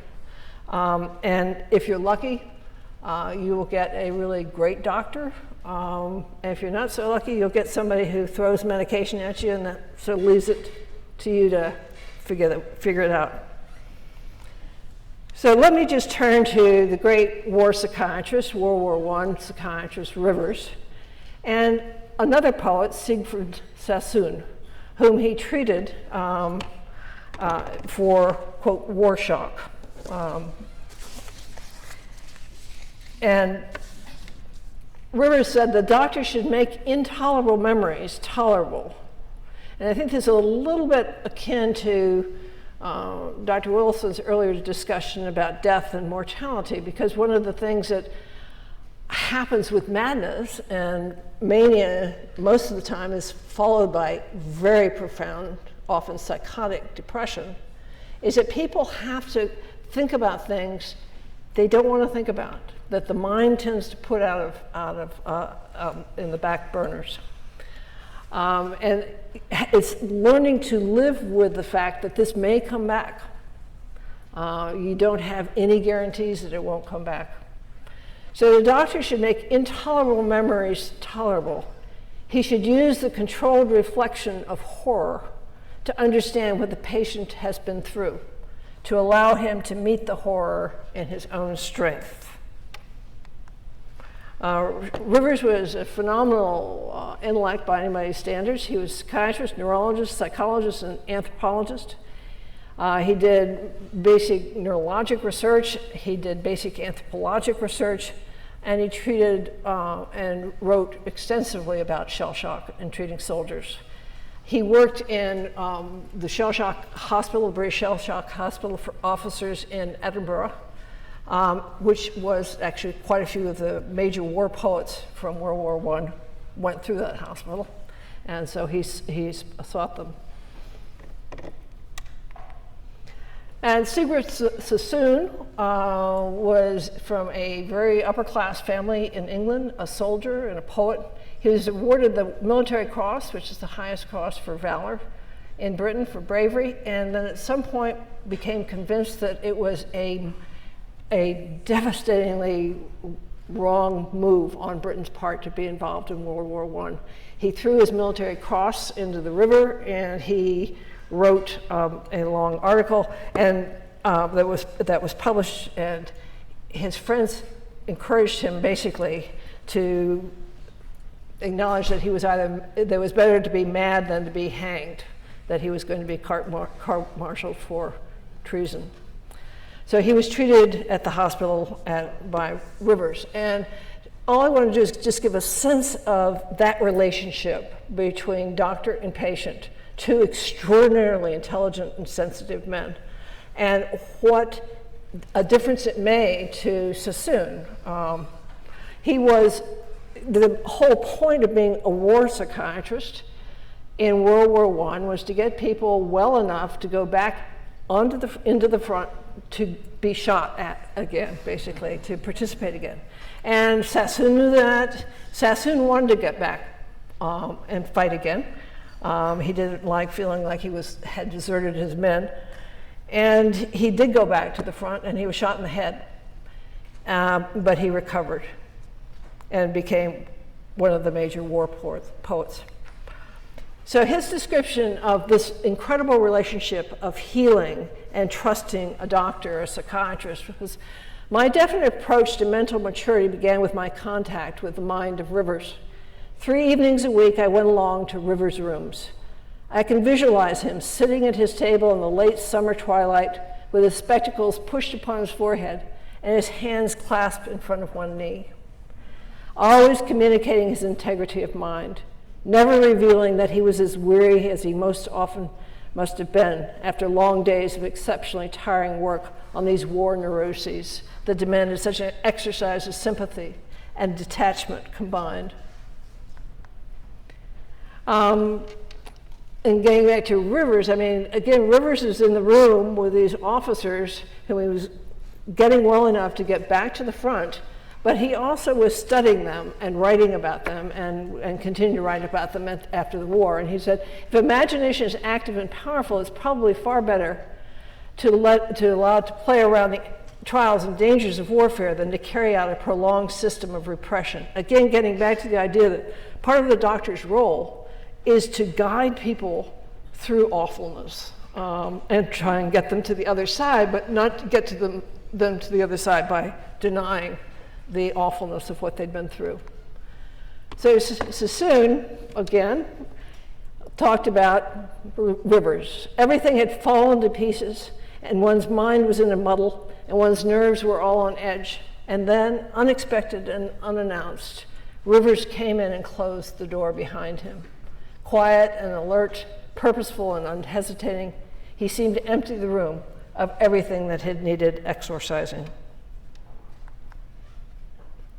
And what he went on to say, because Rivers actually died before Sassoon did, Sassoon lived quite a long time, was how a good doctor's healing can stay with you. You incorporate that which is powerful healing. He exists only in vigilant and undiminished memories, continuously surviving in what he taught me. So let me turn now to Robert Lowell and see where the writing comes in and the healing comes in. He's someone who has, one of the great critics of the 20th century said, his poetry will be read as long as men remember English. He's a great poet and an extraordinary man, as I said.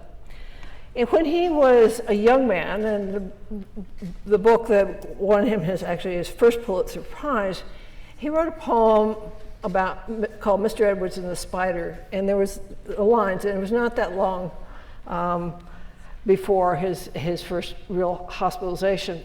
Your lacerations tell the losing game you play against a sickness past your cure. How will the hands be strong? How will the heart endure? And actually the core of my book is around that essential question of Lowell's is, how will the hands be strong? How will the heart endure? How do you endure recurrent madness?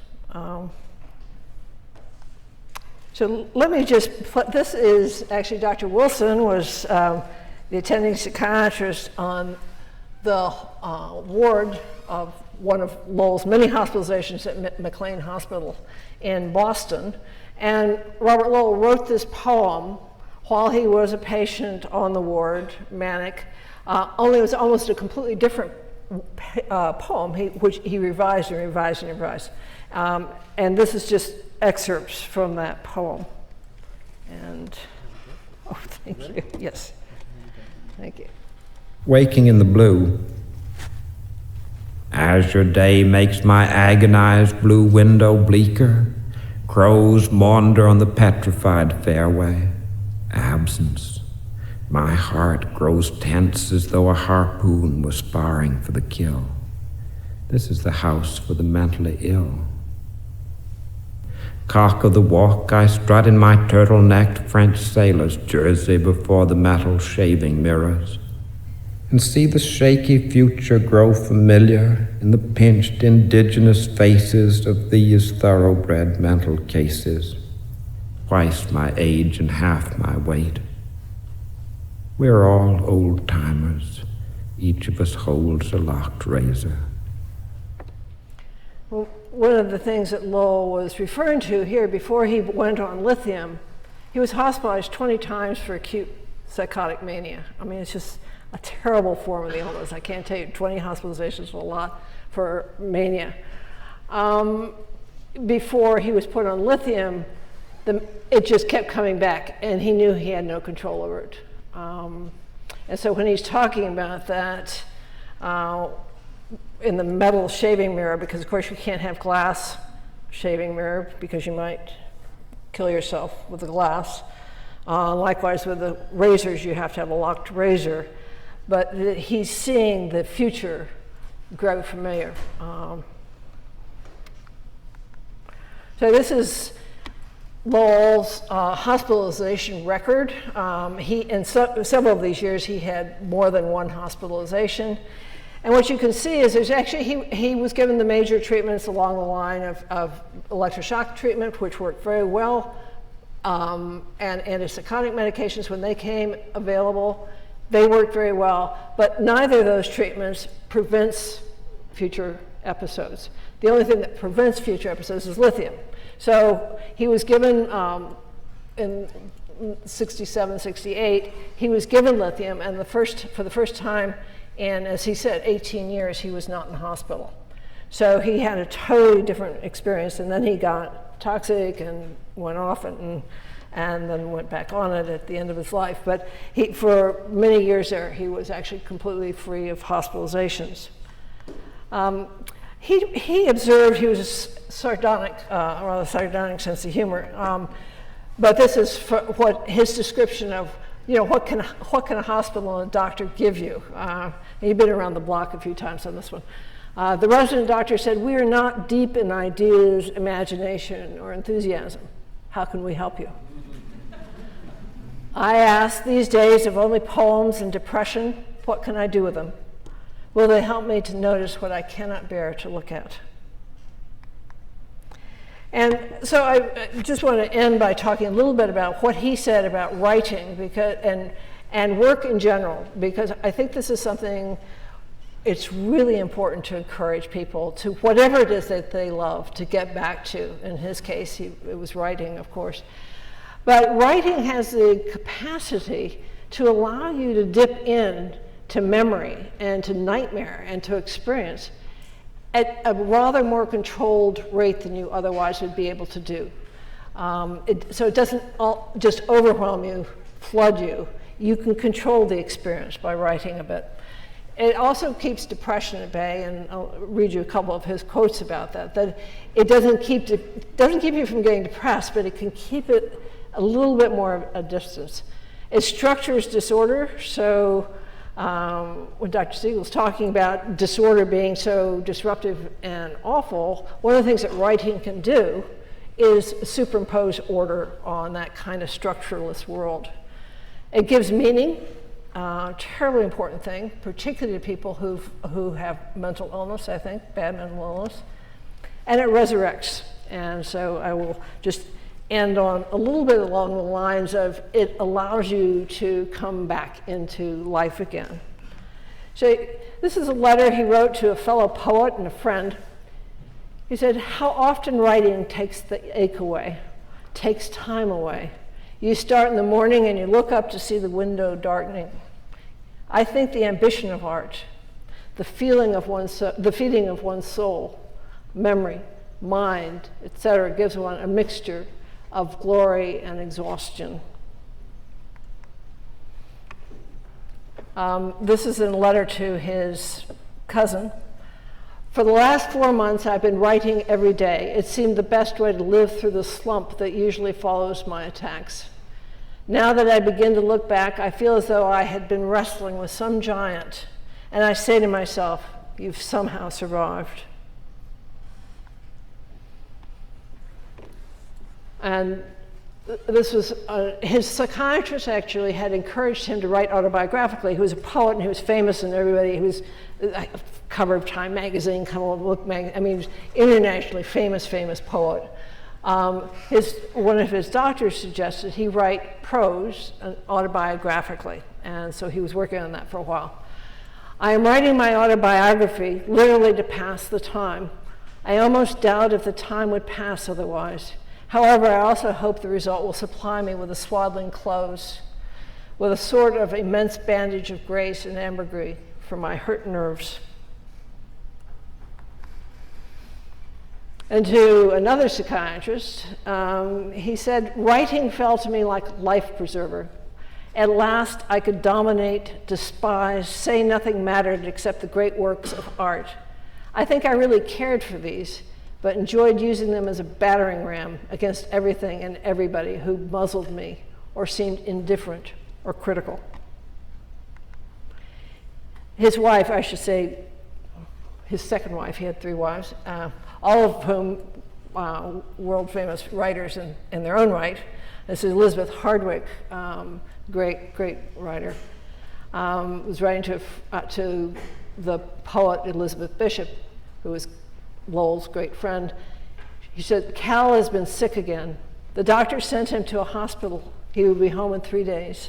He has a lot of work to do when he gets out, and that is his salvation." So let me just end with a couple of remarks about work. I teach at Hopkins, so I have to put in William Osler, but he said, "Work is the true balm of hurt minds. In its presence, the heart of the sorrowful is lightened and consoled. Write it on the tablets of your hearts and bind it upon your foreheads."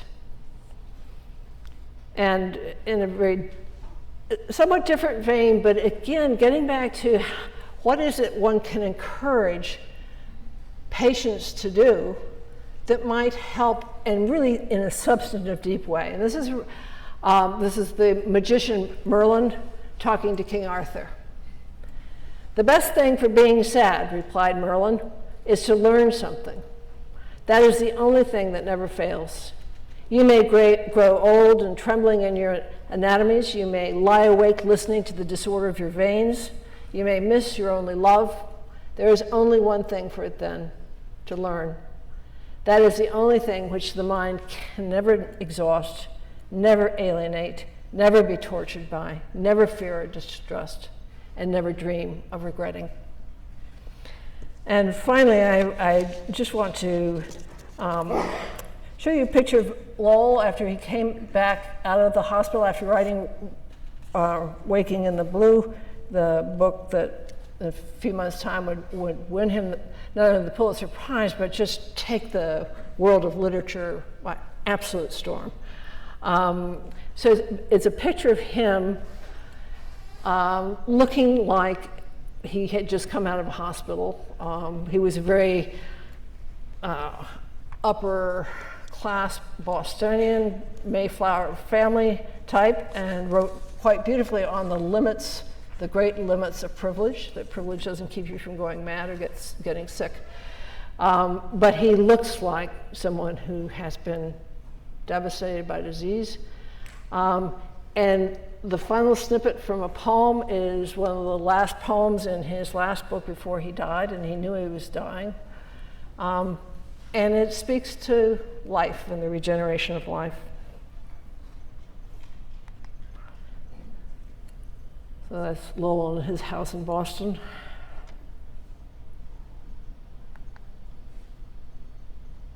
And this is the final quote from one of his poems, The Day. It's amazing. Then it should say that this has tones, he was an Episcopalian, and it has tones of the Anglican Church evensong in it, which gives thanks for the day past and asks for safe passage through the night.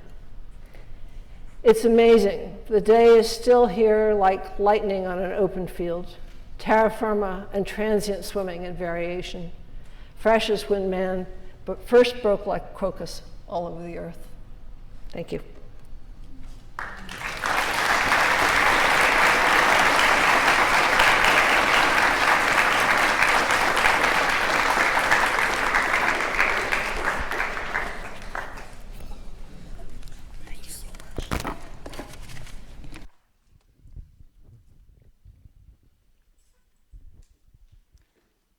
Thank you, Kay, for that. That was wonderful. We do have a little time, so I'd like to have our speakers come up and we can have a bit of question and some sort of answers. We've had three very different, but I think quite remarkable talks today. And there, to my mind at least, there's an interwoven underlying theme. I would take some questions and I'll repeat it. I don't know that we have mics to easily pass around the larger hall. So does anyone have any questions for any of our speakers? Elizabeth Bond. Do you want us to come up here, Dan? Yeah. Over here? Dr. Siegel. So did you answer your question to the adverse events in childhood that he couldn't answer? He said, why would I do that? You mean the question about... The question is, had he discovered what to do for people with that setback? Right. Was Beautiful. that what? Yeah. Was that your answer with the mind training? Well, thank you. You know, the issue is we have this important set of epidemiological findings from the ACEs study that Vincent Felitti and colleagues were part of. And so we don't have the research yet to say definitively if you have a high ACEs score, do this, this, and this, and the negative outcomes that the ACEs studies show will not happen. We don't have that study yet. So just to be clear about what the science says or doesn't say, we don't have that yet. But as a clinician, when you look at the overall picture and look at what that study showed, it didn't tease apart people who have resolved trauma from just the general epidemiological finding that you've been filled with overwhelming adverse experiences. So, for example, in terms of the statistics, let's say 20% resolved the trauma, 80% didn't. You do the study, it'll still show the same because you'll wash out the effect of those who did. So that study should be done, but it hasn't been done. Number two, in my field, attachment research, we actually have a way of measuring unresolved versus resolved trauma that actually relates to what Professor Jamison was talking about. We can study the coherence of a narrative and show that the way a person describes their reflections on the past is a predictor of resolution or lack of resolution. So that's, from a science point of view, that's the hard thing. As a clinician, what I would say is that when you look at what Marty Teichert-McLean has shown is the outcome of at least severe adverse experiences, it's impairment to integration in the brain. That's one set of research. Then the other set of research is we have not people who've been traumatized, but general effects of baseline compared to doing a mindfulness intervention. And it turns out, just as a Concilium finding, those exact areas, the corpus callosum, the hippocampus, the prefrontal cortex, and the connectome become more integrated with mindfulness practice. That's what research shows, not on trauma victims, but on the general population. So then the guess is, if we do something like that, including psychotherapy, writing in journals, which what's Pennebaker's? James Pennebaker in Texas has shown, it shows all sorts of improvements just by the writing process that Dr. Jamison was talking about. It's very powerful writing. So all these things should be integrative interventions that should raise your telomerase levels, optimize them. They should improve your immune function. They'll even change your levels of inflammation, and it's probably those three things along with cardiovascular factors that are all the pathway through which ACEs scores lead to negative outcomes, and every one of those physiological measures is improved with these mindfulness practices. Pennebaker showed that you improve your immune function with writing narratives. So narrative writing, mindfulness, and relational processes in psychotherapy are very integrative, and so when I was hearing Dr. Jamison's talk, I was thinking about the many ways you might be able to study the different healing processes, including the way you take in your therapist, and they become a part of you, like the two paired physician and patient we saw, that he becomes more integrated through that integrated relationship he had with his therapist. So we don't have the science yet, but when I get patients coming to me saying, I read the ACEs thing and I'm completely in despair and depressed, I say there's a huge amount of hope because of something called neuroplasticity, and here's what likely would have happened to your brain if your ACEs score is high, and we're going to undo that. So as a clinician, I'm not going to wait for the 15, 20-year study. I'm going to tell them to do these things because science supports that's what you should do. Does that? Now, I want to not overstate what we know, but say as clinicians, we got to build on the science and then do what we can to help heal. Thank you, Dan. Question right here. Thank you so much for speaking to us today. That was amazing. I'm sure everyone can agree. My question is, Sigmund Freud says that thank you. Thank you so much for speaking to us today. I can sure everyone here would agree that was amazing. My question is, Sigmund Freud says that the dissolution of the human body is one of the greatest reasons we find unhappiness in life. So how do you, as a leader, this is open to all three of you, see the current education of students breaking the frontier for living and not merely existing?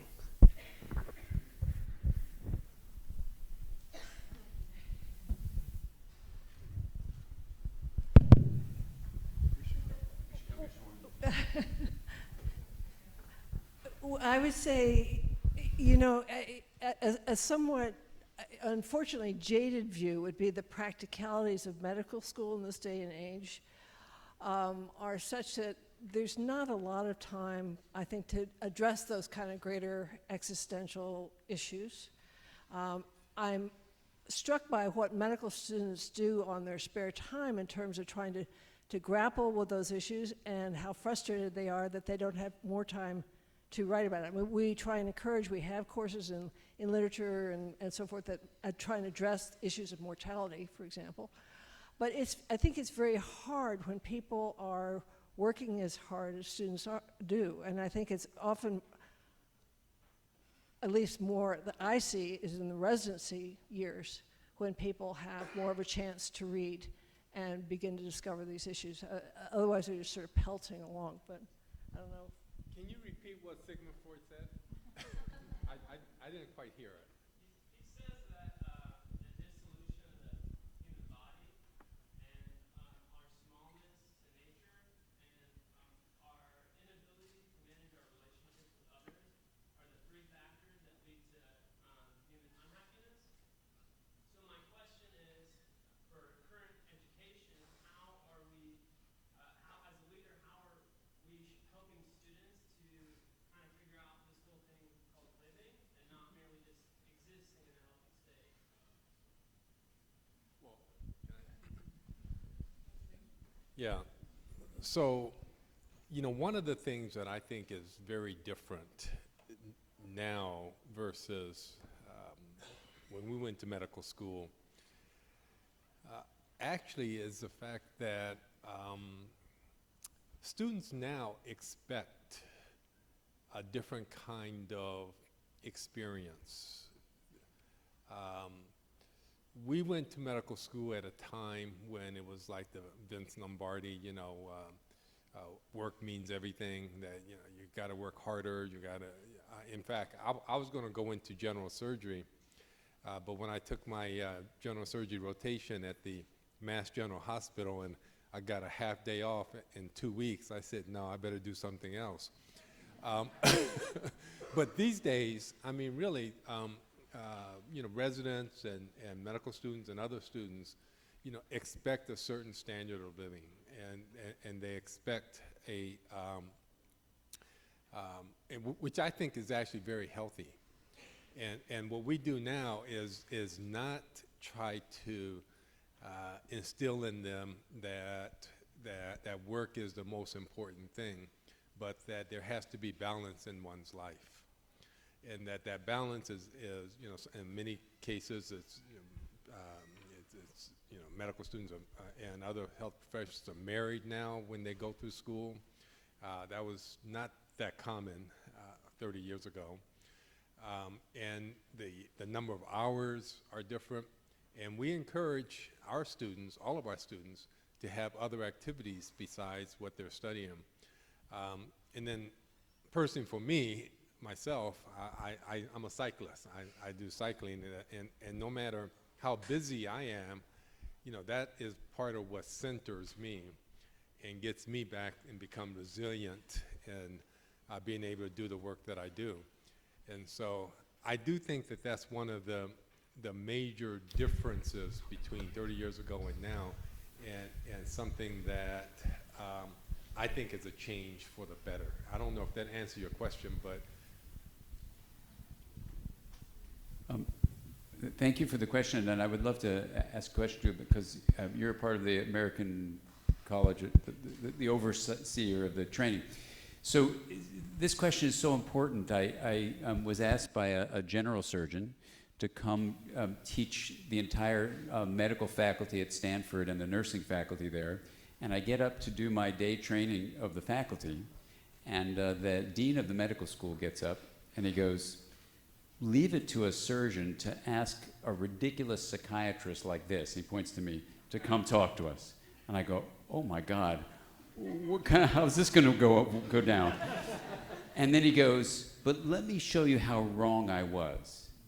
And he takes out that morning, this was like a year and a half ago or something, the Mayo Clinic had come up with the report that said that in something, and the statistics were something like this, but look it up to see exactly what it was. It was something like in 2011, when they studied postgraduate trainees, they found that about 45% were severely depressed or burning out, some of them even suicidal.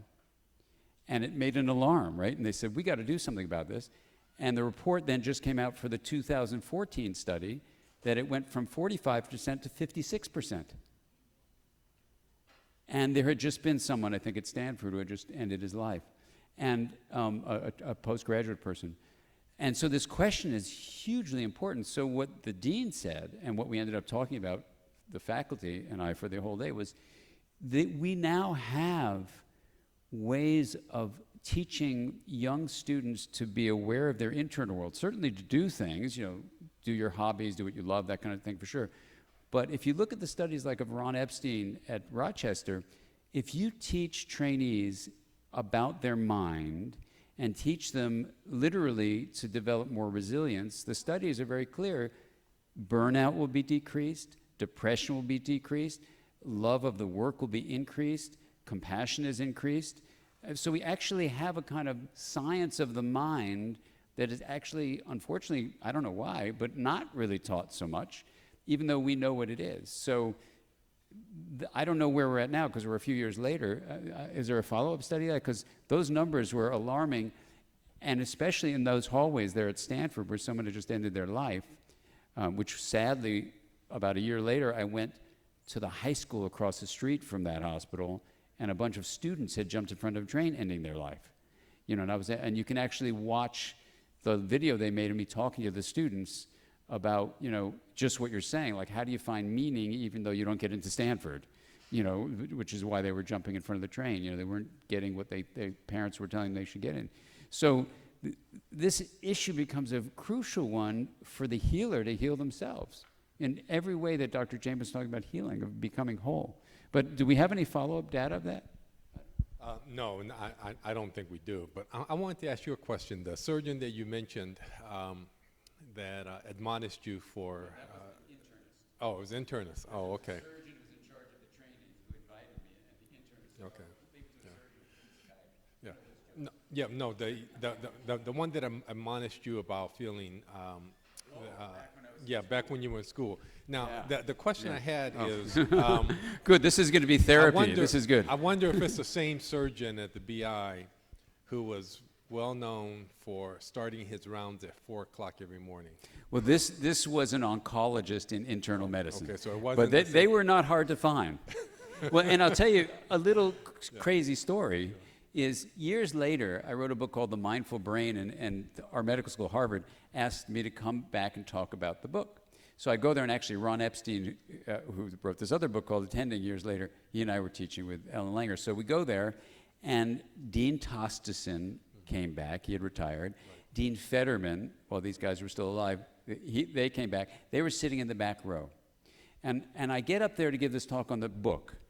And I look at this whole audience. This was the academic senate of the medical school, whatever, and I'd been on the curriculum committee when I was a student, and I was in the same meeting room, and I said, you know, I could give you a lecture on the mindful brain and all the science of mindfulness and stuff, but I just wrote a book on that, and you can read it yourself.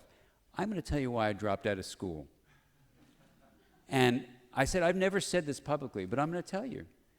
And I tell the story, and a friend of mine, it turned out to be John Kabat-Zinn, was in the back row sitting next to them. He didn't know who they were, but he told me they were crying at the end.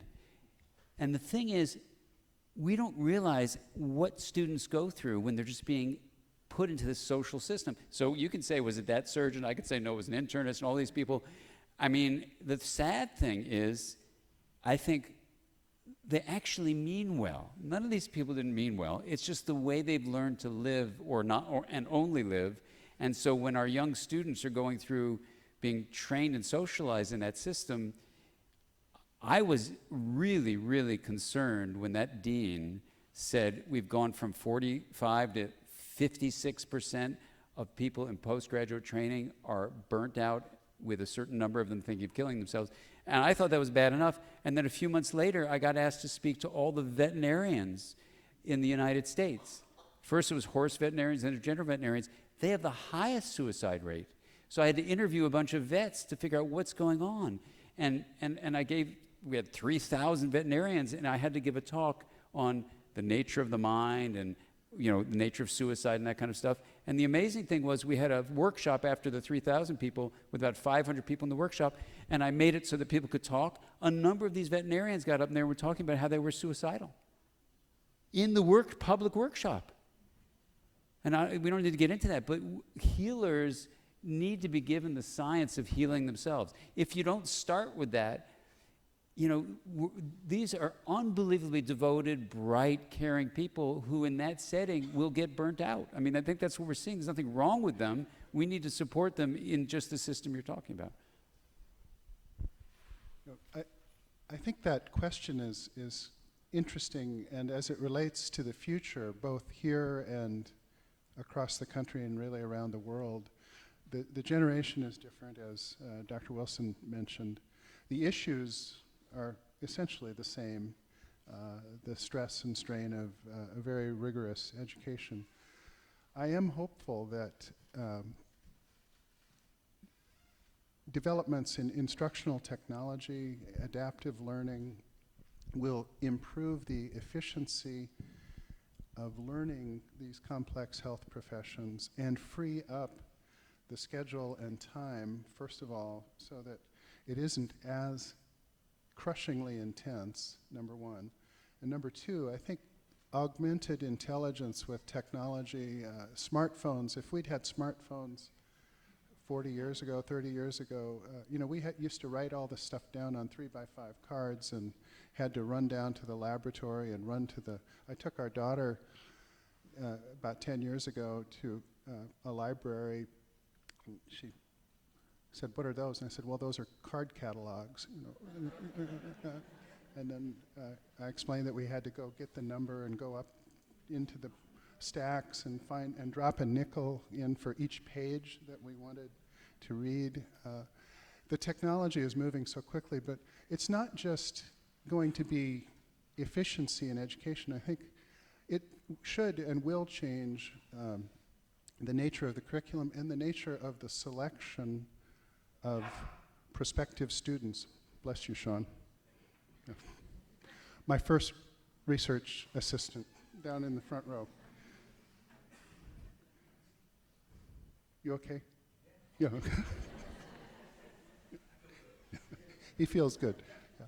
But I think we should be able to actually focus more on interpersonal capacity as healers in the selection and training, because much of the information base and the static material will be available at our fingertips. So I think it'll actually change the nature of the curriculum as well as the nature of the types of people who come into the healing professions. It's already changed a lot. 30 years ago, I was admonished for not registering at the Yale Pre-Medical Advisory Office, and I said, "Well, I'm not a pre-med." And the guy said, "Well, you say you want to go to medical school." And my point is that 30 years ago, to be a pre-med had a certain double-edged meaning to it, often very cutthroat and people damaging others' laboratory experiments and so forth. So the group learning, the different styles are going to be increasingly liberated, I think, with appropriate adaptation in technology. So sorry to rattle on, but you're a new student? Faculty member? Okay. Well, the dental school here is a wonderful example of doing things differently in dental education compared to most other schools. So, any other questions? Yes, right here. Yours is a little more straightforward. That's a good thing. Yeah. And, yeah.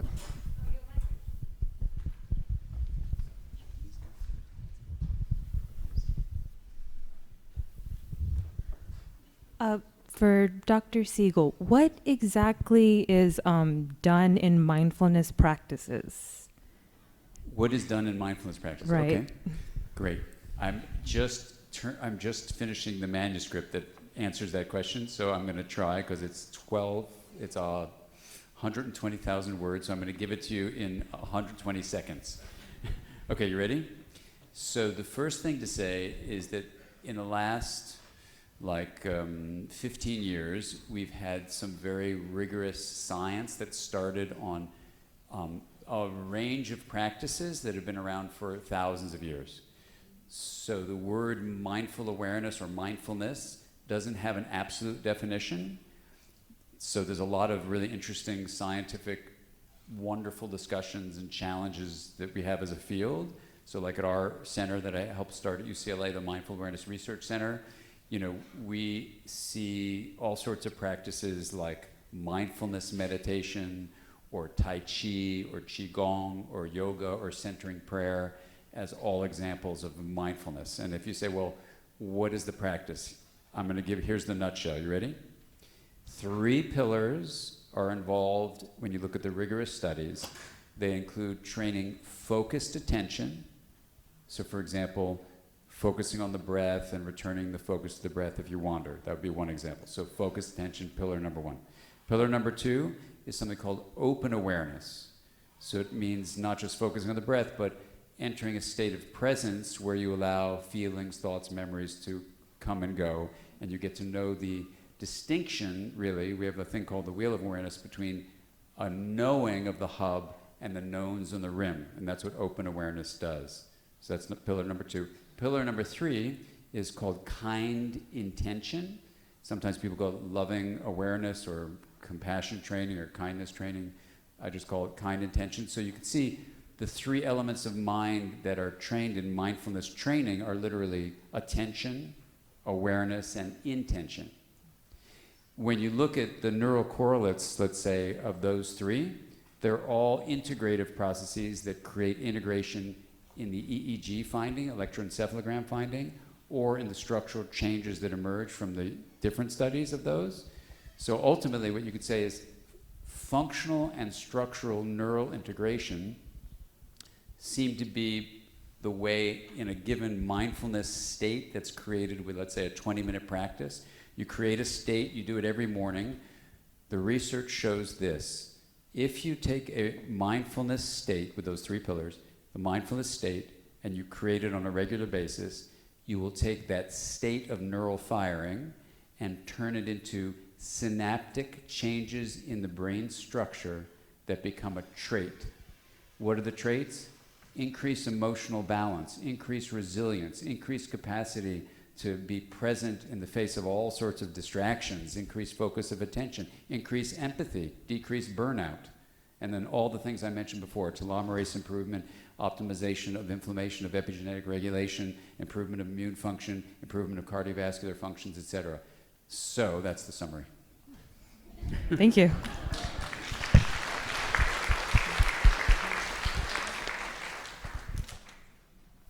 Oregon, any questions from Oregon? I had a question for Kay. I don't know that we've ever really discussed it. You touched gently on it, but how is it that you thought to write Touched by Fire? How did you, because in my recollection that was a turning point book for me as a young psychiatrist, and there must be a story there, Kay, that if you'd care to elaborate. Touch with Fire is a book that I wrote about mood disorders and creativity and the relationship and studies that have been done and why there would be a correlation between devastating mental illnesses and excuse me, I'm actually allergic to my flowers here. And why there would be a relationship between bad illness and something as extraordinary as great art. It started in part because I was always sort of interested in the subject, and I was on a sabbatical leave from UCLA, and I was going to Oxford, and I needed to have an excuse for what I wanted to do, and I wanted to do something that was interesting, and so I did a study of about 50 of the leading British writers, artists, musicians, and wrote it up and so forth. So that really was the basis for Touch with Fire, was a sabbatical, justification of a sabbatical leave. That's great. I appreciate your candor. Our sabbatical committee should pay note to that. Yeah, so. Any other questions? Oh, goodness, my daughter Victoria Wilson.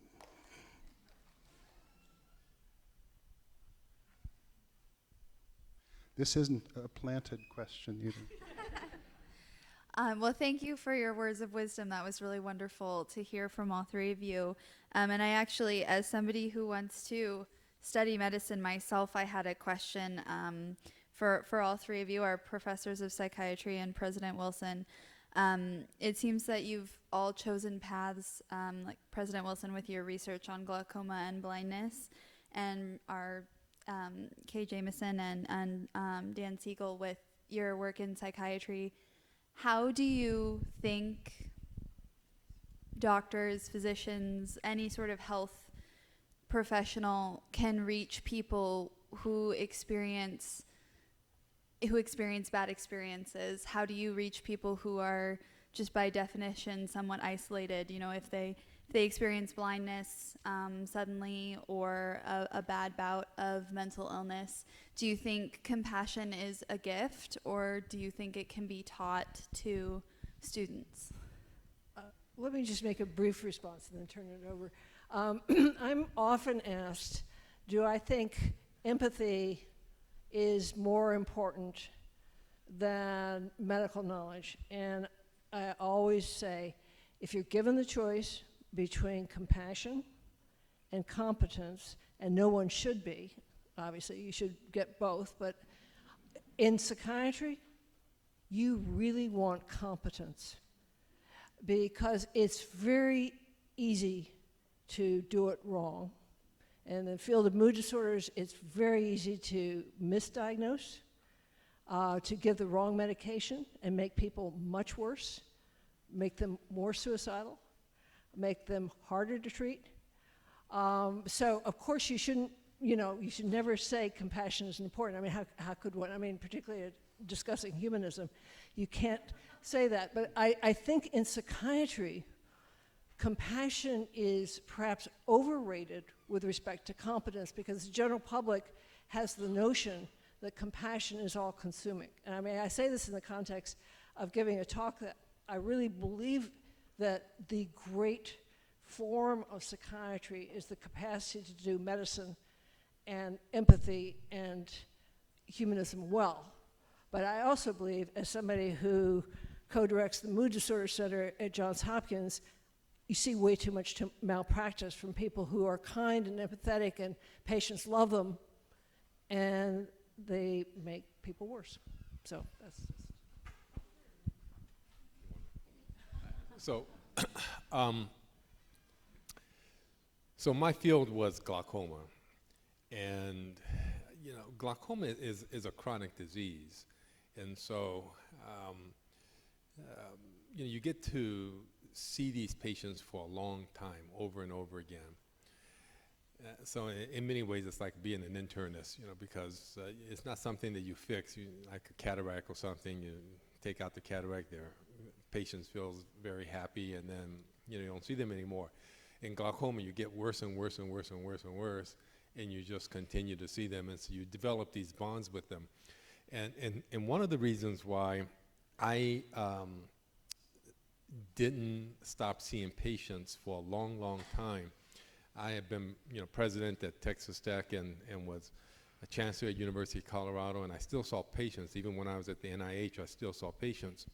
And the reason why was not because they were new patients, but they were patients that I had when I was really seeing patients in Los Angeles at UCLA. They kept following me wherever I was going because you develop these bonds with them. And so, in glaucoma, you don't develop the blindness right away.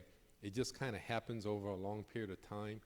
And then, the patients that I had, they wanted to stay with me because they knew me and develop a relationship with them. And that's part of the entire doctor-patient relationship, is that developing that trusting relationship where you know that there's a certain outcome that's inevitable, but nonetheless, if you have that trusting relationship, you want to be with that person and stay with that person. I wanted to continue seeing these people. So it wasn't until 2013 when I stopped seeing patients, even though I had been in medical administration or university administration for a long time by then. I was going to ask you, Roy, what's it like to have stopped seeing patients? It was hard because for a long time, that's how I defined myself, right? As a practicing physician. When I was at UCLA at the Jules Stein Eye Institute, and that's part of how I defined myself. So it was a long period of. It wasn't cold turkey. It was really a long period. So what I did was I stopped operating first, and I stopped operating in 2003, I think it was, because I just didn't think it was fair to my patients to operate and then the next day I might be called away for some emergency. I'm related to patient care, but have to go see the legislature in Austin or something, and my fellow would have to see the patients, and I thought, that's not being fair to the patient. Plus, I think it is true that the more surgeries you do, the better you are. And so even though, I felt that I could do the surgery still, I knew in my heart that I wasn't as good as I was 10 years earlier. And so I stopped operating first, and then it took me another, 10 years after I stopped operating, before I stopped seeing patients all the way. So it was a slow, gradual step. Yeah. Well, I mean, you can, here in these two responses, Tori, part of the response to your question, I mean, what Dr. Wilson is saying, you could feel when you talk about how much that connection with a patient meant, not just for your identity, but there's a whole aliveness that you feel when you're connected with the people you work with. And what Dr. Jamison is saying as well is, you know, we should never have to pit compassion with competence, but competence is absolutely essential, you know. And one of the things, I guess, because to get to the third part of your question, you know, you're talking about, you know, certain things that challenge us. The thing I think that is, I think, important for anyone, let's say you're thinking about going to medical school, or for any of the students here or out in Oregon, we now know in neuroscience that what happens in your experience shapes the structure of your brain. So if you're a young student here at Western University, or you're thinking about going to clinical training, you need to realize that you can actually use your experiences, which include what you do with your mind, like, for example, focusing your attention in certain ways, like we just mentioned, or we have this thing called the Wheel of Awareness, where people do it from our website, and they realize if they do a regular practice of training their mind, literally strengthening the ability to monitor energy and information flow, and then modify it toward integration, however that's going to manifest itself, you can actually change the function structure of your brain. That's not just like hypothesis. We now have the empirical data to show that's true. So as you're a student getting ready to do it, here's one thing you could say.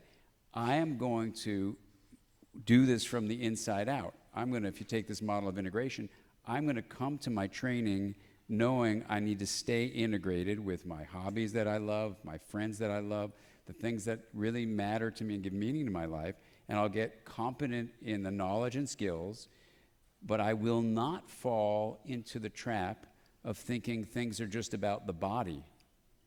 Relationships and the mind and the body are three pillars of humanity. And if you keep an eye on those things and keep them all well activated in your life, you can then bring that kind of health that you've come through the training with to the people you work with, and then lots of positive things will happen. And it's going to, I think that's what a university like this can actually support. We're coming to the end, and I believe we have some gifts to give to our speakers. I had asked Kay a question and sort of asked Roy a question. Dan, I haven't asked you a question, but I will make a confession. When we first met, you don't have to respond, but you may. When we first met, I thought, this guy's a very bright, interesting guy. He's kind of California, though. He's into Tai Chi. This is 32 years ago. And I'm in Iowa, you know, whatever. And I just thought, well, and now here we are in California.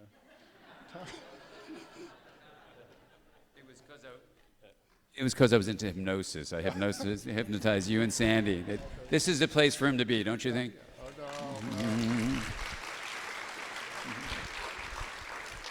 There is time for book signings in the Cohen atrium after this, but let me just give our little mementos to our wonderful guests.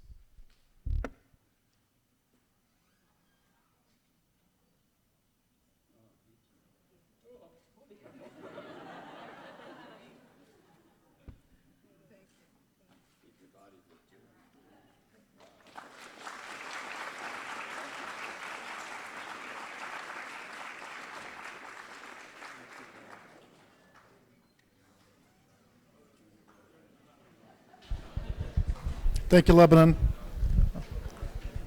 We're signing off now. Thank you. Have a great weekend.